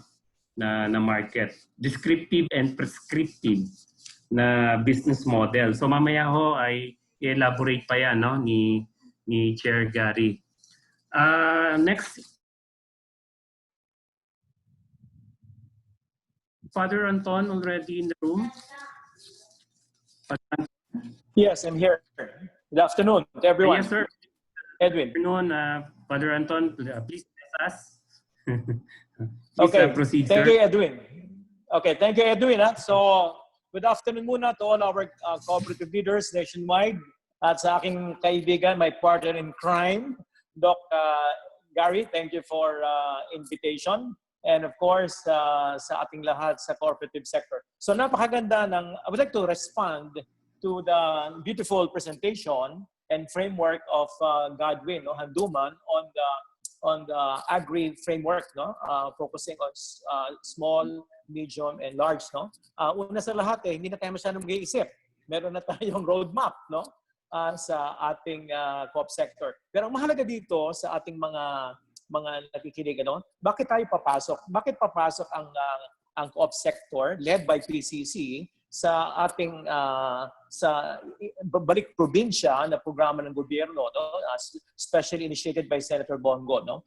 Kasi bahagi ito ng ating agricultural cluster. Meron tayong 6 na cluster, no? Led by PCC, no? To help our country, especially in the ICA 2030, no? Cooperative movement globally. Kaya mahalaga yung tanong na why, no? Bakit tayo papasok? At mamaya yung how, no? Yung how. So why? Why do we need to work together and enter? Una sa lahat, yung sinabi sa atin, food security, no? Meron tayong threat of food security in our country. Nakikita natin yan, pati nga rice, which should be our number 1 product, nag-export na tayo, nag-import na tayo ng rice, no? Imbes na tayo mag-export. Kaya we will have a problem with food security. Pangalawa, rural poverty. To address rural poverty, ang nakakalungkot, ang siguro you will agree with me, ang nagpapakain sa atin, diyan nga ako nakukonsyensya bilang pare at ang simbahan, kung sino pa yung nagpapakain sa atin, sila ang pinakamahihirap. No? I'm talking about the fishermen, the poorest in the Philippines, the fisher folks, 5,000 pesos average income, and the farmers, mga around 6,000-7,000 average income. Kaya nakakahiya, nakaka-eskandalo na kung sino yung nagpapakain sa atin, sila ang pinakamahirap. Kaya napakahalaga na pumasok tayo dyan ng co-op sector to address rural poverty. Pangatlo, environmental advocacy. If you want to heal the planet, no, to heal the planet from greenhouse effect, no, we have to plant. We have to plant, no, more plants, no, rather than animals. Kasi po ako nagpo-promote din ako ng plant-based diet since 3 years ago. Kaya napakahalaga yung physical wellness. If you want to be healthy, kung gusto nating lumusog tayo, kumain tayo ng mas maraming gulay, no? Pag kumakain tayo ng hayop, palagi ko sinasabi, magkakasakit tayo. Tulad itong virus na ito, galing sa mga hayop yan, no? Yung mga viruses na yan. Kaya mahalaga mag-plant tayo ng maraming gulay at prutas, no? At kaya yung food security, addressing rural poverty, environmental advocacy to heal the planet, we need to plant more vegetables and fruits.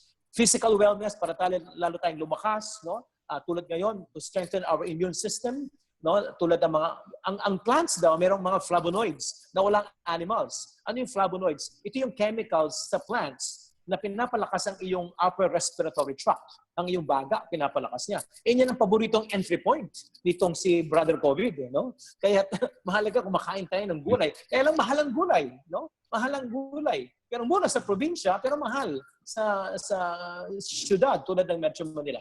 At syempre, ang simbahan ko ay nagpo-promote ang care for God's creation sa landmark Catholic social teaching ni Pope Francis. No? Care for God's creation, Laudato Si. Kaya ang simbahan po, nagkaroon ng programa, Greening of the Church. No? Palakasin natin ang agri-sector, tulungan natin ang fishermen and farmers. No? So how do we do it? Ito mahalaga yung how. Napakarami na nating mga narinig na mga presentation, tulad ng napakagandang presentation ngayon ng NAPSI ni Godwin. No? So I would like to suggest to all of us, kumilos na tayo. Unang-una, next month, I suggest sa PCC, no, let us have an inventory of all co-ops active in agribusiness. No? Lahat ng co-ops sa Pilipinas active in agribusiness. Siguro meron po ang CDA niyan, central. No? Both primaries and secondaries, we need data. Kung papasok tayo dyan, ang co-op sector, we need first solid data. Ilan ba ang cooperatives na active sa agri-sector? Pangalawa, evaluate po natin yan. The second step is evaluate natin ang lights and shadow. No, ano yung good side, ano yung mga failures natin, ano yung mga successes natin, and we need statistics, no? ng contribution ng co-op sector sa agri-sector. We need statistics, and we have to evaluate that, the lights and shadows of our existing businesses directly involved in agri-products. So unang-una, inventory of all cooperatives. Number two, evaluate natin ang ating agribusiness, no? Lights and shadows at any challenges. Number three, let us identify champions. Let us identify champions. Ako po hindi ako agri, ako po urban poor leader, no? Urban leader ako. Pero meron po tayong mga champions diyan. Andiyan si Tetay, andiyan ang FPSDC, andiyan ang Nueva Segovia, andiyan si Loret, no? Ramiro. Let us gather the champions. Kailangan meron po tayong mga champions who will take the lead in organizing our co-op o plan gulayan. No? Pwede nating tawagin cooperative o plan gulayan. We need the champions. Number four, ang suggestion ko sa PCC, mag-strategic planning workshop. Atong third quarter, kung pwede tayong mag-initial planning, no, kung ano ang ating gagawin sa next 5 years perhaps. No? Kasi okay naman itong mga seminars na ganito, pero mahalaga magtrabaho na tayo. Magtrabaho na tayo. Andiyan naman yung mga champions natin who will be the lead conveners. Siguro next month, pwede na tayo mag-meeting. And lastly, let us network, of course, with other organizations, no, active in agri. Unang-una dyan, ang government. We have to network with DA, DOST, DAR, DTI, no, and some NGO and private sector. Ang Caritas Manila, kapartner po namin ngayon ang DA, DAR, at saka DOST. Nakakakuha nga kami ng mga libreng greenhouses na binopondohan ng simbahan kasi maraming bakanting lupa ang simbahan. Kaya ngayon nga po, kami ay nagtatayo kami ng hydroponics, no? And greenhouses in Metro Manila at susunod dito sa mga Bulacan, Laguna, Cavite at Rizal. No? So ito po ang aking suggestion. Unang-una, yung why, no? And then yung how. And I suggest PCC to initiate the data gathering and the meeting of champions. Perhaps next month, August, we can meet again. Thank you. Thank you, Edwin. Thank you, Father Anton. Gaya po lang sinabi ni Father Anton, yung 5 house are very important, no? Napakahalaga po, no? Lalo na yung strategic planning workshop at saka yung sa ating mga magcha-champions. So we will discuss that, Father Anton, para dun sa ating next steps, and that is very important, Father. Meanwhile, dahil meron pa po tayong 3 speaker, the next to speak is Bijen Ted Evangelista, Kong Payuyo, and Ma'am Tetay. May we request na mapanoorin po muna natin ang isang video presentation. This is about the agricultural co-op we had last year na kung saan may mga videos po na present during the conference that is related to agriculture. So in 3 minutes, we're going to break the monotony. Okay, please, Ms. Kat, our able assistant at the moment, Ms. Kat Lomboy, and the agricultural co-op last year, Ilamson. May mga videos po na present during the conference that is related to agriculture. So in 3 minutes, we're going to break the monotony. Okay, please, Ms. Kat, our able assistant, Ms. Kat Lomboy, the agricultural co-op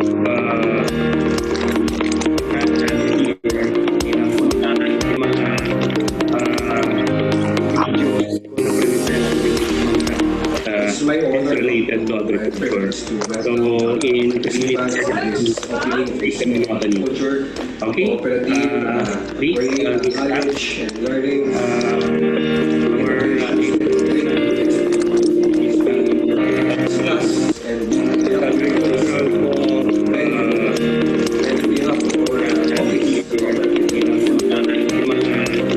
inayos lang po yung video for a while. Yes, oh sorry. Okay na.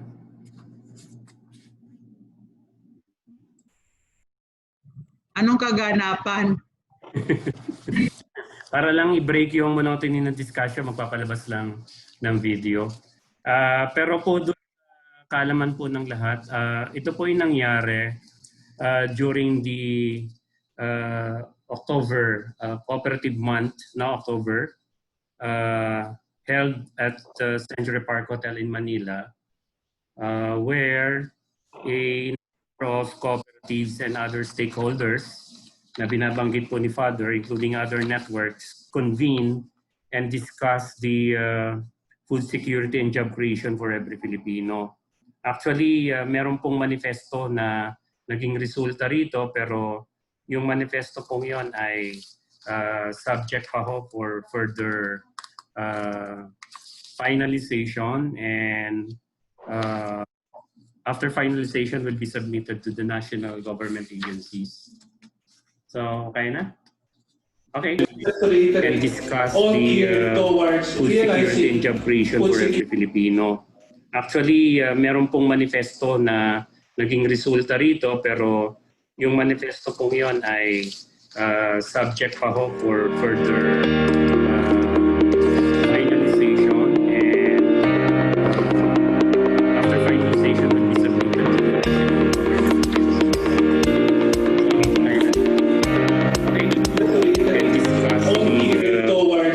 security and job creation for every Filipino.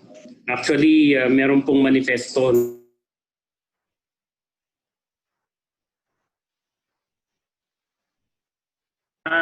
may technical problem, no? Siguro mamaya na lang po namin i-present. Pagpaumanhin po ninyo, we're very sorry about that. Meanwhile, we will continue with the discussion. So, may we call on the next discussant and presenter from the finance cluster. He's currently the chairperson of One CISP. May we welcome Brigadier General Ted Evangelista. Ted, please proceed, sir. Yeah, thank you. Edwin, am I coming in loud and clear? Yes, sir. You're clear, sir. Thank you. And magandang hapon sa lahat. Ang aking maikling presentation ay mga about 7 slides only. But my emphasis is on the Balik Probinsya program. Although the overall presentation actually talks about how we reduce poverty and how we will help those who are in need more of help from the private sector, from the cooperatives, and from the government, from everybody, as a matter of fact. So next slide, please. So this will be the scope of my presentation. Ang mga challenges sa programa ng Balik Probinsya. Ang ating role bilang cooperatives at ilang rekomendasyon na may focus sa financial sector. So may mga challenges tayo at isang pinakamalaking challenge ay kung paano talaga to mai-implement. So yun talaga ang pinakamahirap. Always, the devil is in the details. At yung sustainability. Sustainability lang ibig sabihin, kahit sino ang nakaupo sa Malacanang, tuloy-tuloy pa rin ang implementasyon. Ang dami natin naging programa ng bawat gobyerno. Pag umalis yung dating presidente na palitan lahat. And most of the time, nagiging party lines, nag-aaway-away. As if everything that happened in the past is wrong. And with the coming of the new administration, everything is right. And assuming this Duterte administration will be the same administration next year, maybe it will be implemented just the same. So pag pinalitan to, sabihin mali na naman yung nakarang administration. So ang kulang talaga sa atin ay ang sustainability at pagpapahalaga sa magagandang nagawa ng kahit sinong administrasyon sa nakaraan. Nagiging tayo divisive, very divisive tayo. So it's always a challenge for all of us. Second is going beyond the bureaucratic process. Pag nagkaroon ng bagong programa, lahat makikialam, lahat gustong mag-approve, barangay tanod, barangay captain. So ang resulta talaga napakabagal ng pagpapatupad. So, ito isang malaking problema na existing pa panoon pa ng hapon. At pangatlo, ang isang malaking challenge pa is ano natin may ensure ang financial stability and adequate funding. Ito ang napakalaking problema sa panahon na to. And this is not only in the Philippines, but as a matter of fact, worldwide. So, ang daming challenges na ito. Ganun pa man, mayroon pa rin tayong pag-asa, ika. At ano ba ang role ng kooperatiba sa ganitong gusto natin gawin? Napatunayan na natin at napakaraming experience na ang mga kooperatiba ay ang the best conduits to provide credit lines and investments to individuals, sa mga businesses nila, at sa pagde-develop ng mga communities under the Balik Probinsya program. At dahil sa experience ng mga cooperatives, engagement level nila at proximity hanggang sa grassroots levels. For example, ang ACDI, we have more than 120 offices nationwide. I think PICO, a community cooperative, has even a wider coverage and even other cooperatives. So, makikita na natin na since ang kailangan naman ito is mga maliliit na tulong, hindi naman ganong kalalaking milyones na halaga, ang kooperatiba talaga, whether institutional or community, ang best conduits ng ganitong suporta. Ang susunod ay ang mga ilang rekomendasyon. At ang aking isang nakikita rito ay ang, I'm still coming in clear, Edwin? Okay. So, yung ating government regulators, talagang bibigyan natin ng maraming trabaho itong CDA dahil gusto naman ng CDA ng maraming trabaho. Dahil kayo ang may kapangyarihan upang magkaroon ng policy recommendations at malaki ang inyong tulong talaga sa paglalabi in behalf of the co-ops to secure government grant subsidies and extended credit lines from government banks. While ipinagmamalaki ng Land Bank ang mga tulong na nagawa nito sa sektor, sa mahihirap. Pero alam pa rin natin na ang Land Bank, halimbawa, ay nasa sa isip pa rin niya ang magandang performance ng Land Bank mismo. Kaya talagang hindi niya kaya magbigay ng medyo magandang pautang interest-wise sa mga kooperatiba at sa mga individual mismo. Ito ay napatunayan natin sa ating pakikipag-usap sa kanila. So, totoo naman, hindi naman pwedeng puro tulong. Otherwise, they will go down. But, hindi siguro dapat ganoon ang magiging pananaw ng isang bangko ng gobyerno.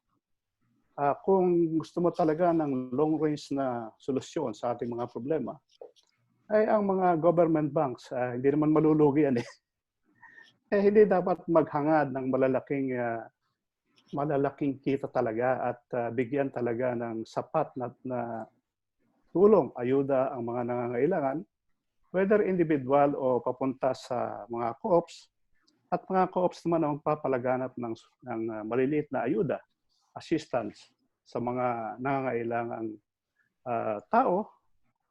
Kasama na dyan, siyempre, ang mga babalik sa probinsya dahil sa balik sa probinsya program. Second, ito yung enabling framework that will allow co-op funds, statutory funds, to support BP2 programs. So dito, tinulungan tayo ng CDA sa nakaraang COVID at nagamit natin ng gusto ang ating mga community development funds. Sa halimbawa sa ganitong framework, kailangan natin tulungan ang mga nagbabalik probinsya at yung mga nagbabalik na yun ay magiging miyembro ng mga kooperatiba. Meron tayong limitasyon ng primary co-op hindi pwede mag-invest sa primary co-op mismo.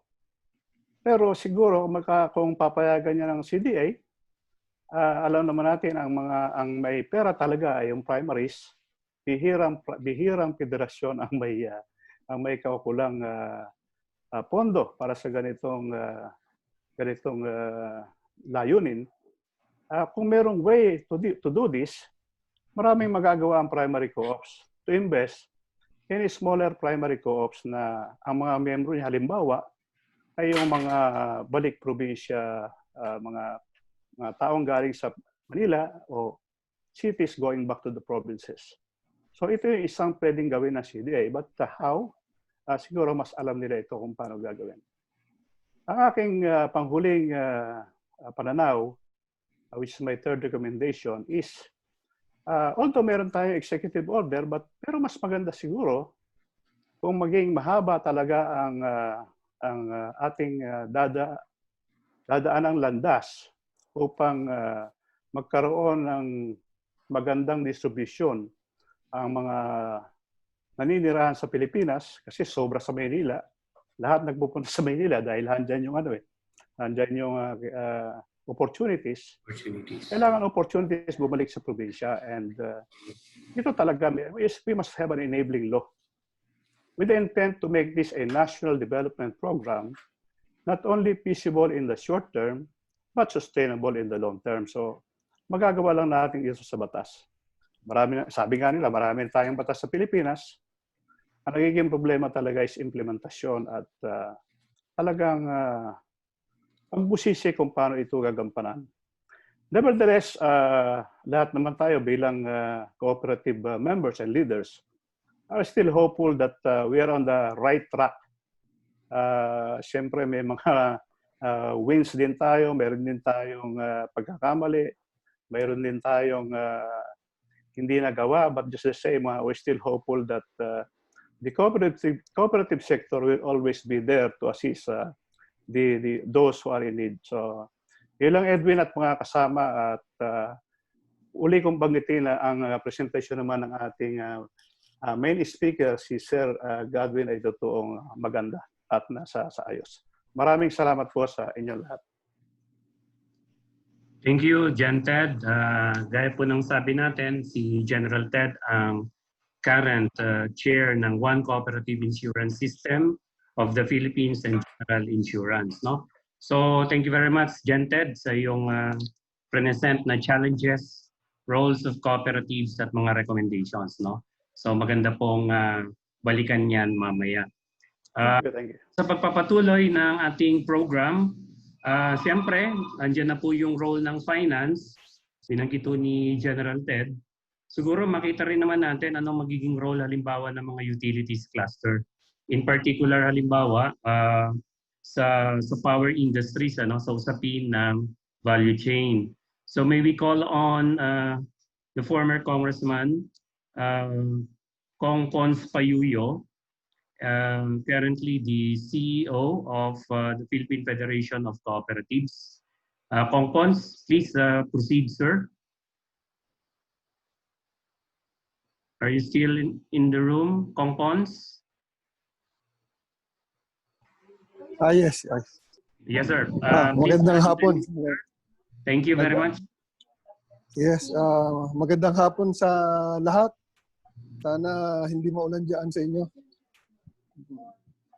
Well, ano nga ba magagawa ng sektor ng utilities, no?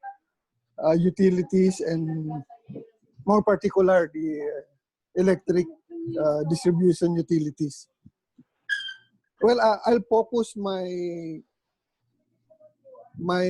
comment on the food security and agricultural productivity na na-present ni Godwin a while ago.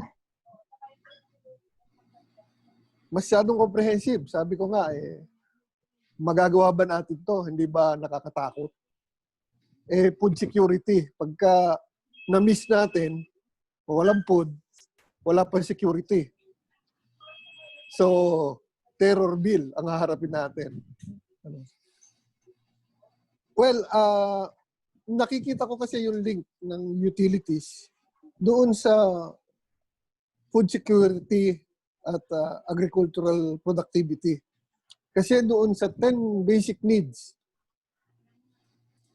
na na-mention doon sa EO 114 ni Sir Godwin, yung 10, hanapin mo yung item o yung needs na hindi mo gagamitan ng utilities.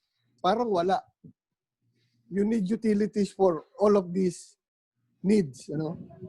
Very specific pa yung water, no? Pero water is part of utility.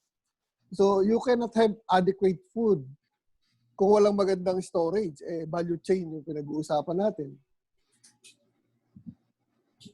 At wala rin tayong food kung walang magandang rural or sitio electrification na makatutulong sa productivity ng ating mga farmers at ng mga fishermen, lalo na. Hindi ka rin pwede magkaroon ng adequate housing. Pwede bang may bahay pero walang kuryente? Walang tubig? And so on. Nakikita ko yung link ng utilities sector doon sa value chain. Ito kung produkto na siya, no? The utilities are part of the inputs na kailangan para dito sa mga basic needs na to. But it could also be part in the distribution. How? Sa mga utilities like water and power, alam naman natin na buwan-buwan o araw-araw yung ating mga kolektor, meter reader, billing, collection, nagagawa na sa field dyan. So araw-araw lumalabas ang kolektor, nangungulekta. So that could be an opportunity for the co-op to establish a mechanism na sabayan mo yung kolektor ng tubig, kolektor ng kuryente, sabayan mo siya na meron kang rolling market o rolling store na dala-dala yung produkto ng farmers at fishermen. At doon din tayo kukuha ng idea sa presentation ni Chair Gary. Ano pa talaga yung dapat na dinadala? Ano yung in-store? Ano yung level of inventories na kailangan? Baka mamaya bandang huli, lalong nagalit yung mga consumer ng kuryente, blackout ka na, wala ka pang stock pag pumunta doon sa kani-kanilang mga lugar. How to do it? Una, pwedeng by the electric cooperative itself. pwede nilang ma-inject sa idea nila o sa operation na hindi na sila gagamit ng motorcycle. Gagamit na sila ng mga UV Express na lahat ngayon ay on standby mode, no? Waiting for tourists or waiting for nothing.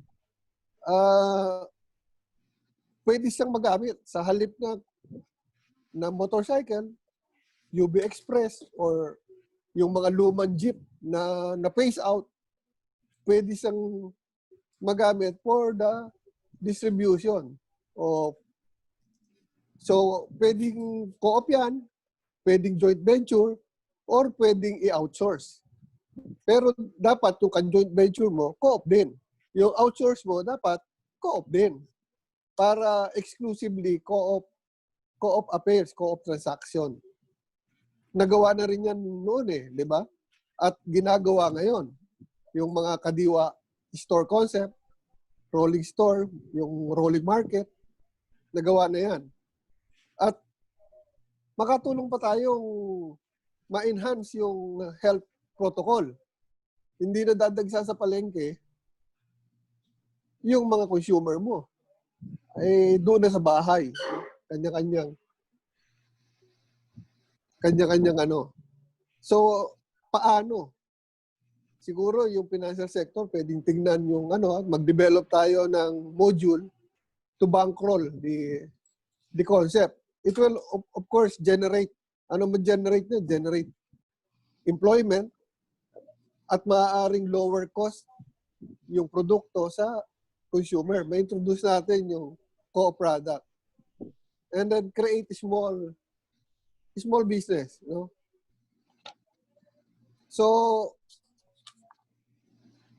yung sinasabi kanina ni Chair Gary, institutionalizing, ito yung concept, ito yung kami na, existing. May na-institutionalize na namin how to read, how to bill, how to disconnect, how to reconnect, and how to collect sa consumers. So, practice na yan. At yan ay nasustain na. So, ito yung challenges. Baka mamaya, komportable na kasi yung mga meter reader namin, mga lineman, business as usual, bakit ka ba magpakahirap pa? So, that could be one of the major challenges. Kung ayaw na nung mga sabihin, loaded na kami, yung mga collector at mga lineman. So, it could be an opportunity and of course, challenge also sa sektor natin na kung ayaw nyo, pwede ba kami pumasok sa mga franchise area nyo? And there are plus factor. Bakit? Baka naman pagka ganito yung relationship mo sa consumer ng electric co-op o ng water co-op, baka naman hindi pag nag-blackout, ikaw na kaagad yung binabanatan. Bugbog ka na sa social media na wala ka nang narinig sa tao, kundi mataas ang rate. Sabi na nga namin, mas mababa kami sa Meralco. Wala pa kaming 9 pesos lang ang rate namin. So pag tinanong mo yung taga-Palawan, sabi, ang taas ng rate dito sa amin. Pumunta ka rin doon sa iba naming mga co-op registered, ang taas.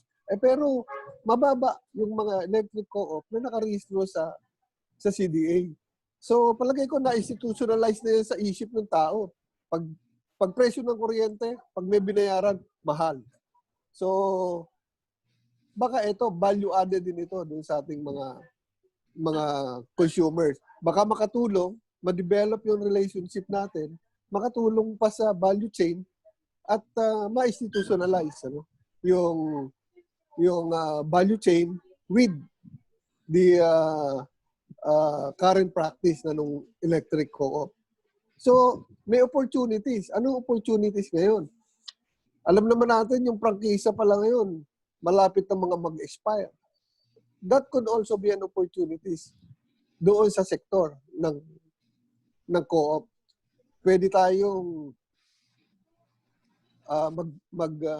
mag-develop ng joint ventures from among cooperative to apply for franchise for expiring kasi kung masama na talaga yung image ng mga electric co-op sa kanilang franchise area, I think hindi dapat magpahuli yung sektor natin dahil baka makuha yan ng mga malalaking negosyante, sinasabi nila, oligarchs. Pag nakuha yan, they will again dictate the price. So, iyan yung mga opportunities na nakikita natin. At pwedeng mangyari at makatulong pa tayo, ma-increase natin yung opportunity na yung food security ma-enhance, masigurado natin, and then the productivity of the agricultural sector. So, yun lang siguro, Edwin. Thank you very much, Kong Pons, doon sa yung discussion, yung utilities sa value chain and the challenges and opportunities faced by the utilities, particularly the electric cooperatives. So merong pong si Kong Pons kanina. Probably we can think about it, especially those large cooperatives getting into the picture by having a joint venture. So maganda sa open forum. Okay, with all of these, syempre po our last speaker ay malaki na rin po yung naging ambag sa marketing and logistics at sa sa pag-produce and pag-market ng mga cooperative products. Our next speaker is the current CEO of the Federation of People's Sustainable Development Cooperatives, Ma'am Tetay Plantilla. Ma'am Tetay, you have 15 minutes, please. Okay. Naririnig po ba ako ng malinaw, Sir Edwin? Naririnig po, Ma'am Tetay. Maraming salamat po. Magandang hapon po sa ating lahat. Sabi nila ay ladies first. Pero mukhang sa webinar na ito ay huli. Huli po yung babae. No? Pero anyway, baka naman saving the best for last. Hindi pa biro lang. Marami na pong pag-uusap patungkol sa value chain. At siguro maganda pong i-share namin sa FPSDC kung ano na ba ang ginagawa. Kasi meron na pong mga maliliit na mga ginagawa patungkol sa value chain. Kaya po, pinamagatan ko po yung presentation ko this afternoon as FPSDC Value Chain in Action. Kanina may mga call na for action. So ngayon po ay ipe-present ko po sa inyo, siguro maliit na pagpapakilala kung sino si FPSDC. Kasi medyo tongue twister yung FPSDC. Si Sir Edwin nga kanina, di ba? Parang hindi niya mabanggit-banggit yung FPSDC. So, si FPSDC. And kailangan ko po siyang ipakilala para ma-contextualize yung ginagawa namin doon sa value chain. So, si FPSDC po ay na-create or na-establish noong 1998. So, nakadalawang dekada na po kami. Pinagsimulan po ito ng 21 cooperative organizations. May mga kasama kaming NGOs noon. At si Congress Paes po is one of them. So, sa ngayon po ay umabot na sa 170 cooperative members ang FPSDC. Next, Sam. Tinitignan po namin si FPSDC na isang leading federation committed to the advocacy and work for social justice and equity towards social transformation. So, pagbabago pa rin yung hangad ng FPSDC. At para po magawa yung vision na yan, ang mission po na tinitignan namin ay maging kabilang sa isang global movement working for alternative structures and means para po sa social justice and equity. And we facilitate cooperative development by strengthening, providing support and access to ethical, value-based, innovative, responsive programs and services. Sige po. So with that mission po, kailangan para magawa yan, we need to partner with different organizations. So we need to link with international and local partners. Sam, next slide please.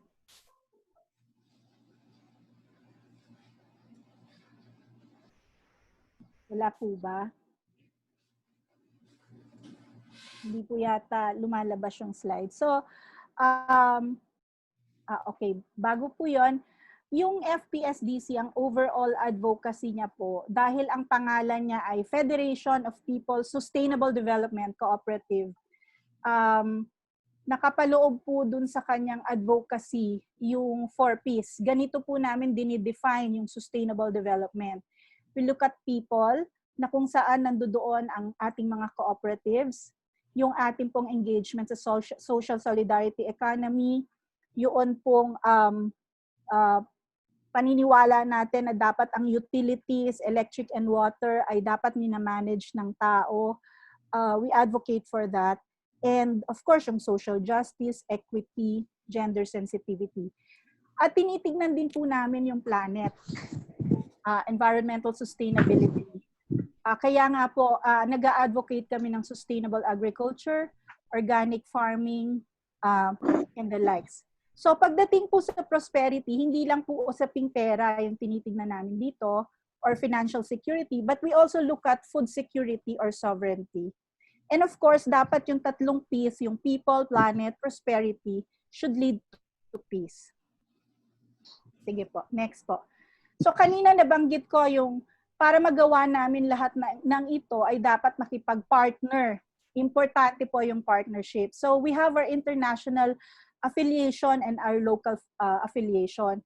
Sa international po, we are a member of the International Cooperative Alliance, yung International Cooperative Agricultural Organization or ICAO, and yung Cooperative Housing International. Kami rin po ay kapartner ng Agritera, ng Network for the Development of Agricultural Cooperatives in Asia and the Pacific or NEDAC at yung Asian Solidarity Economy Council.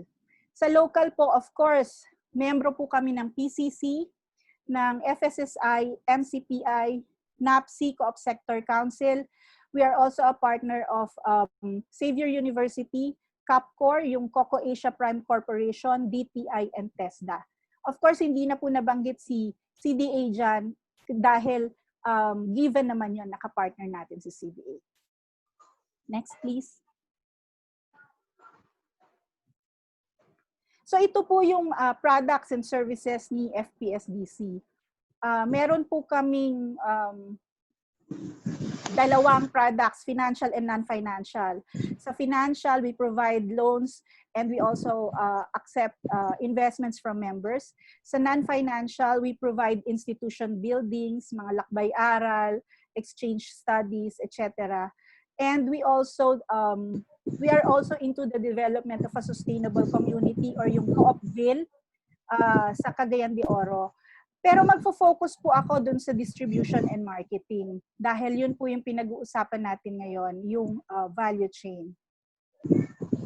Ito po yung framework namin. Okay, next Sam. Yan. Ito po yung framework namin for the distribution and marketing. Pag sinabi po namin value chain or supply chain, ito po yung operationalizing what we do from farm to fork. And then, meron pong mga value addition. So, dalawang sides po of the same coin ang tinitignan namin dyan. The first is development and the other one is business.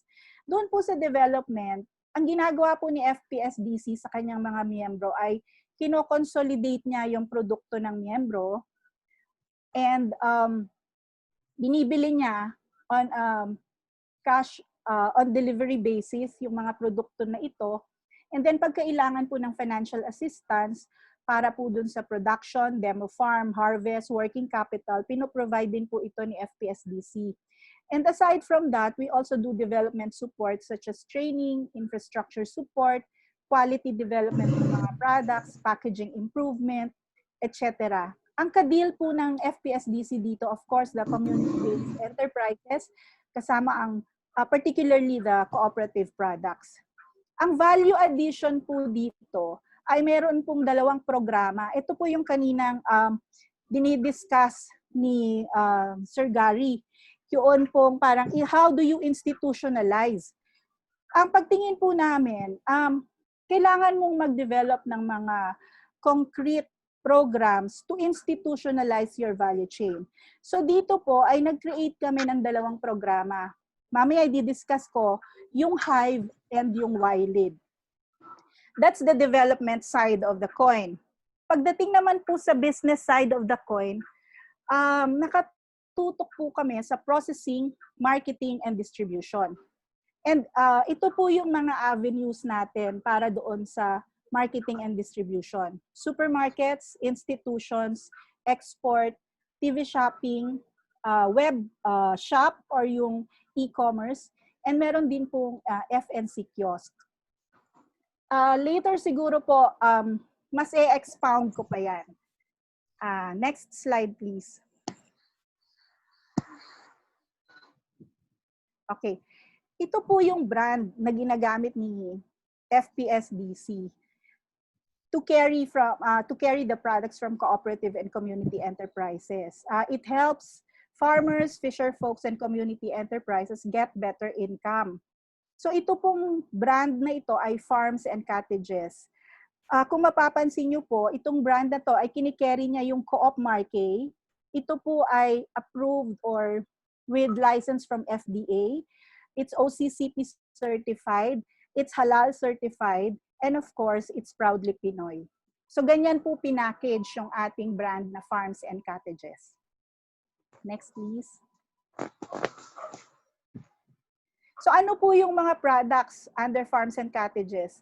Ito po ay produkto ng ating mga cooperatives. Meron po tayong, dahil nasa sustainable agriculture tayo, so we promote organic rice. Yung organic rice natin ay with different colors. Meron siyang brown, may pink, may red, may black. So ayan po yung ating mga organic rice. And then we are also into alternative sugar. Ito pa po, meron tayong glutinous rice powder, glutinous black rice, and multicolored rice. And also we are into sugar, alternative sugar. Yung daw pong puting asukal ay nakakabulag kasi meron daw po yung 21 chemicals na inilalagay para maging puti siya. So, ang offer natin is an alternative sugar. Ano yan? Yung muscovado and cocoa sugar. Ito po ay pinoproduce ng ating mga farmers sa Bacolod, sa Antique, at yung ating pong mga farmers sa Luzon. Ang susunod na product po ay yung jams and jellies na exotic. Wala pong ganyan sa Amerika. Or yung mga international jams, santol, guava, bignay. So, yung pong ating mga indigenous people na nag-form ng cooperatives, nagpo-produce ng mga exotic flavored jellies, ito po yung kineri natin para ma-mainstream natin yung kanilang mga products. And then aside from that, we also have yung nata de coco from our farmers from Laguna, yung raw wild honey from our cooperatives from Palawan, and yung herring from our cooperatives from Dipolog. So, ito po yung mga pinoproduce nilang mga products. And na-develop na po natin yung kanilang packaging. Yung latest po na addition dun sa ating product ay yung black garlic. Ito naman po ay pinoproduce ng ating mga farmers from Ilocos. So, yan po yung ating bagong product. Next. So, nasa 1,000 supermarkets in Metro Manila na po tayo and different institutions. Nandiyan na po yung brand na Farms and Cottages. So, nagkaroon lang po ng COVID, but ang target po is really to go out of Metro Manila na. Pero, yun po, nabalam lang po siya ng kaunti. Next, Sam. Okay. So para po magkaroon ng engagement yung members, we also developed the farms and cottages kiosks. Ito pong kiosk na ito was crafted to make FNC products accessible to cooperative members all over the Philippines.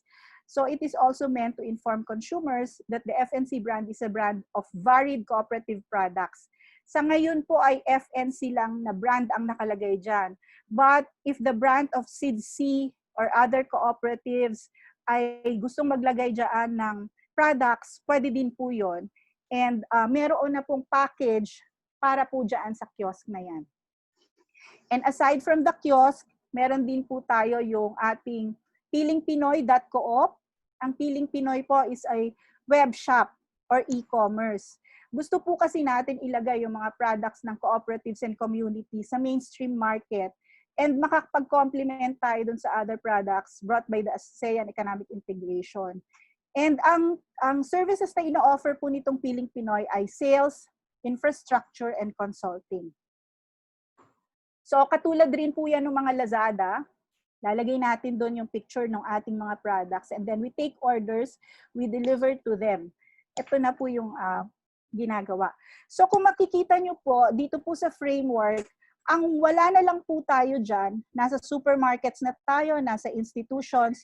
Pagdating po sa export, we are now talking with DTI para dun sa business-to-business collaboration. Tinutulungan po nila tayo for Japan market. And we are also included in the DTI cluster dun sa Export Marketing Bureau. So hopefully po ay kahit merong COVID ay tuloy-tuloy yung pag-uusap regarding the business-to-business activities na yan. So, next, Sam. So ang wala na lang po dyan ay yung TV shopping. Maybe this is one area where we can venture into. So ito po yung part ng value addition, yung mga programs and services na kasama doon sa chain. Isa po dito ay yung LEAD o yung Y-LEAD. Ito po ay Youth Leading in Enterprise and Agriculture Development.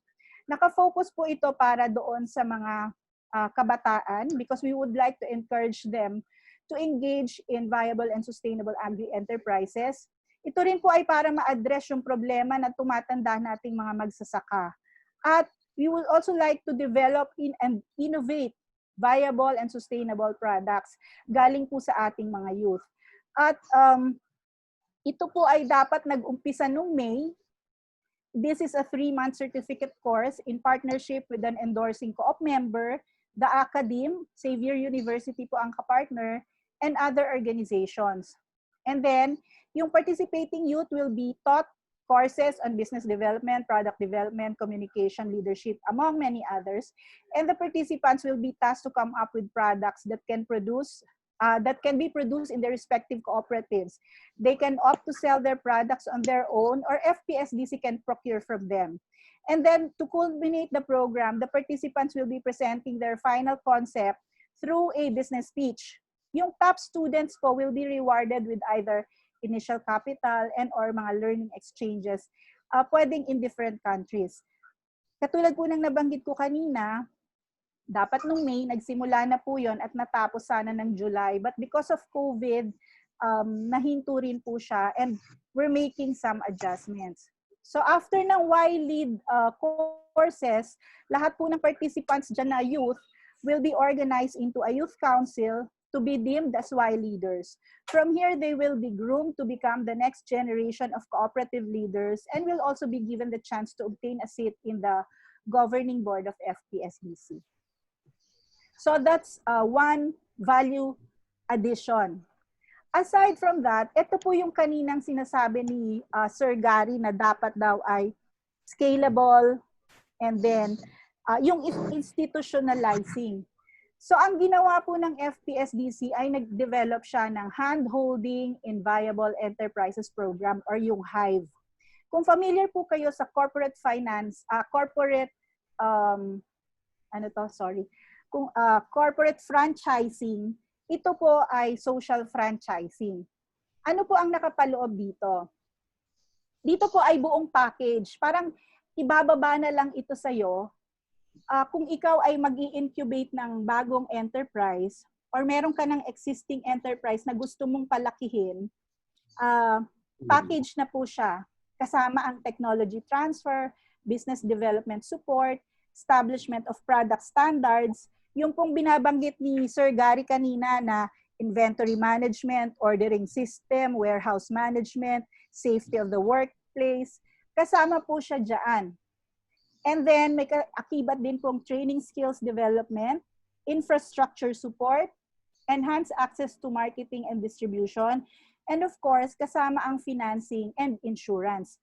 So the whole package, dahil para hindi na mag-iisip at maiwasan na po yung mga mistakes or yung learning curve, ito po yung naisip na value addition doon sa value chain. Sige, next po.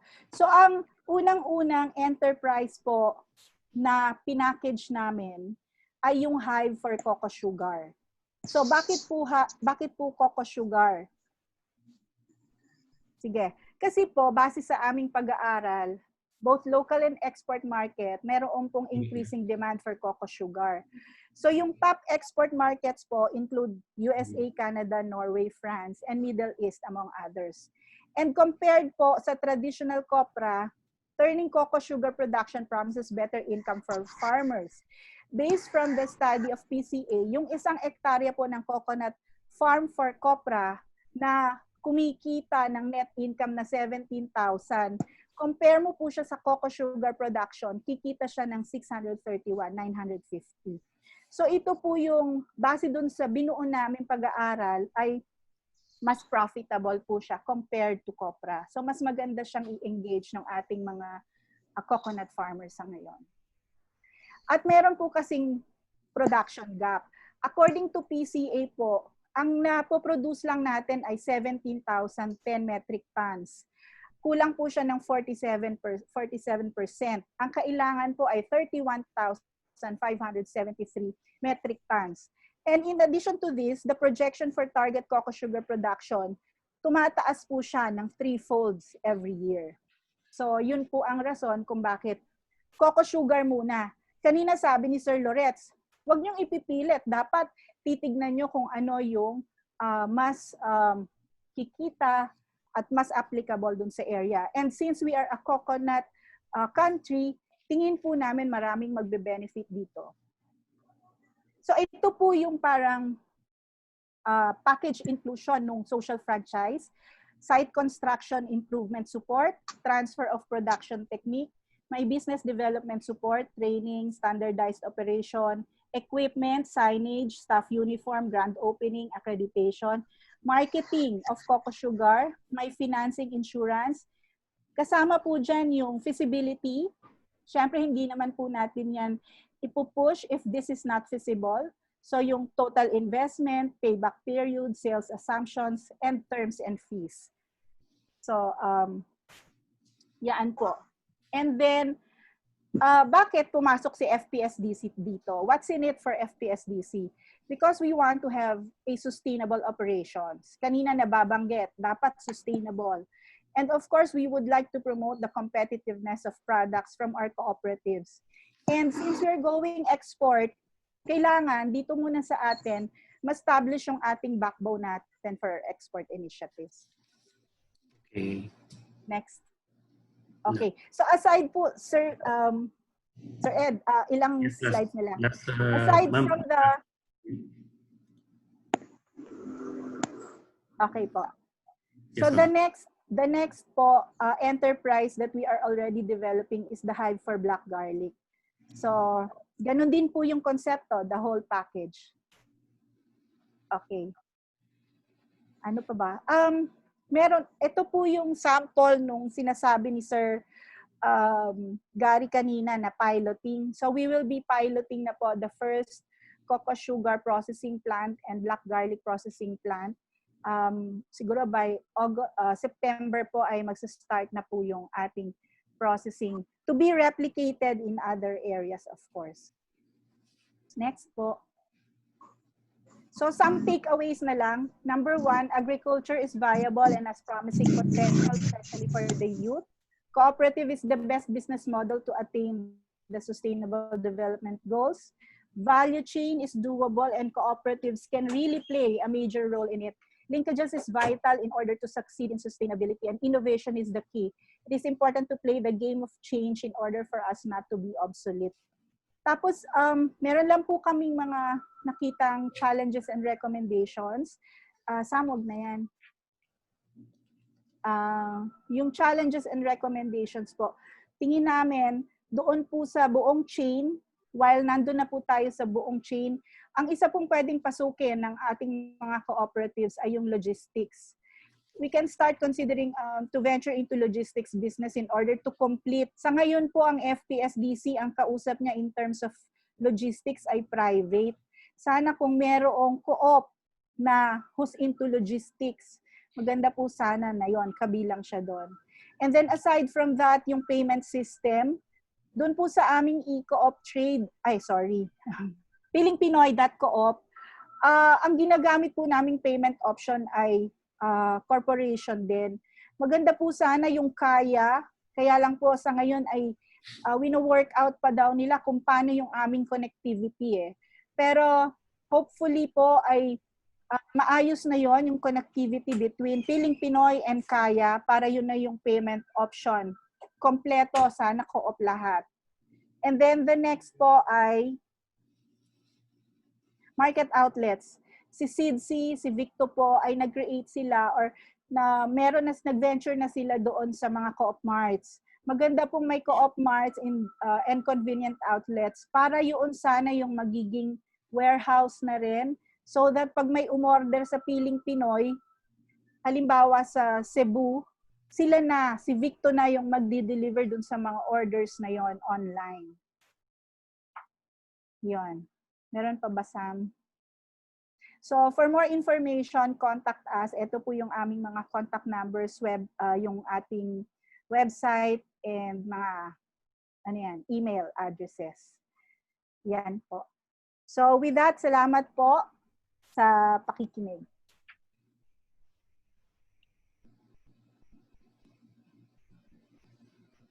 Okay. Thank you very much, Ma'am Tetay, sa iyong napaka-complete picture po ng value chain, no? Mula dun sa business side and development side. So siguro magandang buksan na ho natin yung room for discussion. Gaya po nung nabanggit sa schedule, hanggang 3:30 lang po tayo. Pero dahil sa napaka-rich ng contribution, no, ng mga speakers po natin, is it okay po sa inyo na let's extend for another 30 minutes until 4? Do I hear or yes, may mga thumbs up? Okay? Yeah, let's extend a few minutes. Let's extend a few minutes, Edwin. Yes, sir. Okay, so let's extend up to 4 practically, sir. So the room now is open for discussion among discussants and clarification among the participants. Please unmute your mic and then identify yourself and your cooperative and direct your questions or comments to any of our discussant and our resource speaker. Please, Ma'am Rose Ardent of Tagum Cooperative is the first one. Ma'am, please unmute po. Okay. Tapos si Ma'am Cielo. Okay, good afternoon everyone. This is Rose Argent of Tagum Cooperative, chairperson. I am interested with Ma'am Titay's presentation about the various products that's being presented, and those products are not really well known to us here in Davao. What is the possibility for us to have an inter-cooperative marketing? Yung bang maybe you can share what way we can order your products, and also the technology of that cocoa sugar, since Davao is still known to have so many coconut plantations. because the figure you have shown there, the copra, if a farmer sells the copra, it is really very low income. But if it will turn into a cocoa sugar, it really gives a good income. So that question is directed to Ma'am Titay, please.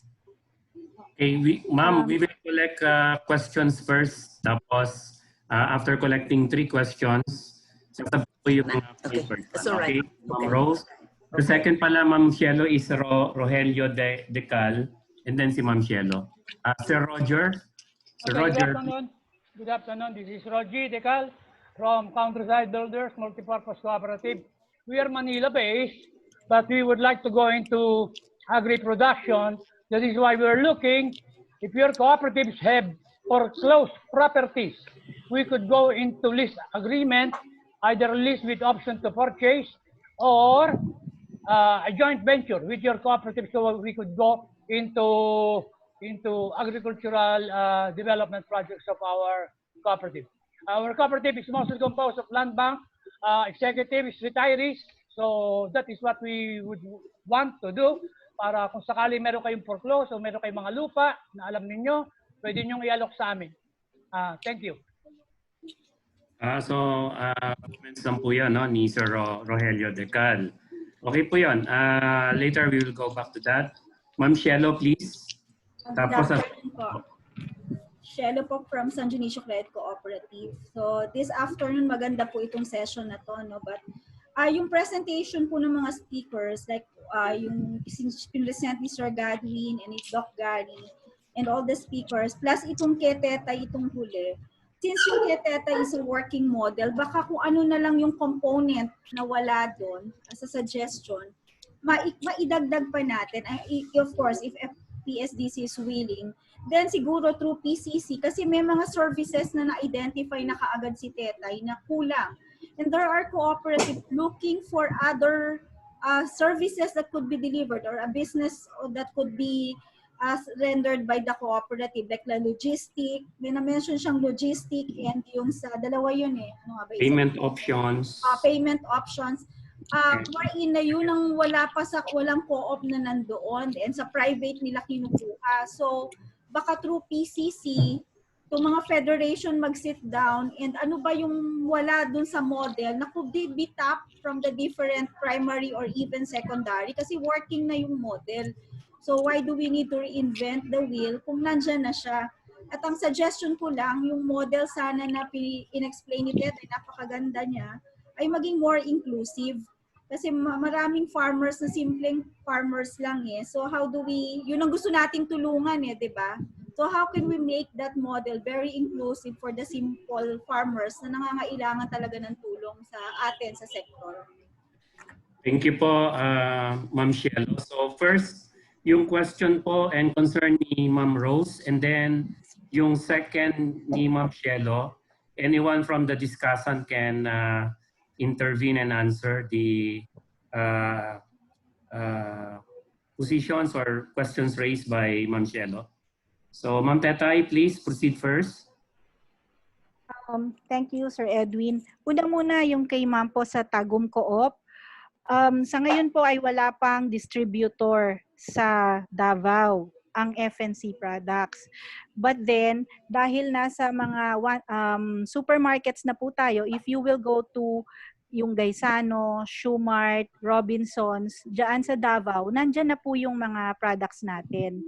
But then, dahil po meron tayong yung ating Piling Pinoy web shop, pwede po kasing ang gagawin, pag may order doon na dyan sa Davao, i-deliver, pwede pong merong isang parang distributor na siya na yung magdi-distribute sa buong Davao. So, pwede pong pag-usapan yon. And then, kung interested po kayo dun sa hand-holding in cocoa sugar, pwede rin po natin siyang pag-usapan. Separately kasi medyo mahaba po yung ano na yun eh, yung feasibility study na yan. And then for ano naman po, sagot dun kay Ma'am Cielo. Ako Ma'am Cielo, I agree with you. May mga kulang talaga na dapat tununan. So ako po, ang isang tinitignan ko po for logistics baka pwede natin i-engage yung ating mga transport co-op. Hindi ko po alam kung gaano yun ka-workable. Pero baka isa yun dun sa mga tignan natin. Lalo na ngayon, puro order online ang ginagawa eh. Okay po. So, makakatulong po talaga yun. Thank you, Ma'am Tetay. Baka naman po yung ibang discussant, no? Pwede rin sagutin yung query ni Ma'am Shelo. Pero ipopost ko lang po yung ni-raise dito ni CEO Alex Raquepo related dun sa ni-raise ni Ma'am Shelo and other presentations. Will it be possible daw po ba na ang mga middleman na hindi ng private kundi cooperatives? So anyone from the discussant, particularly yung mga nauna pong speakers natin. Subukan ko, Edwin. Yes, Chair Gary. Yun nga sana yung aspiration natin. Na hanggat maaari, mas marami tayong participants dito sa value chain na manggagaling sa sector, no? And that's exactly why we thought of conducting this forum bilang pang-umpisa. If I may share with you, halimbawa, yung mga konsepto, baka makulitan lang ilan sa atin. Yung mga konsepto kasi, halimbawa na lang, yung mga na-share ko kanina, these are being used extensively by the private corporations, by even the biggest corporation.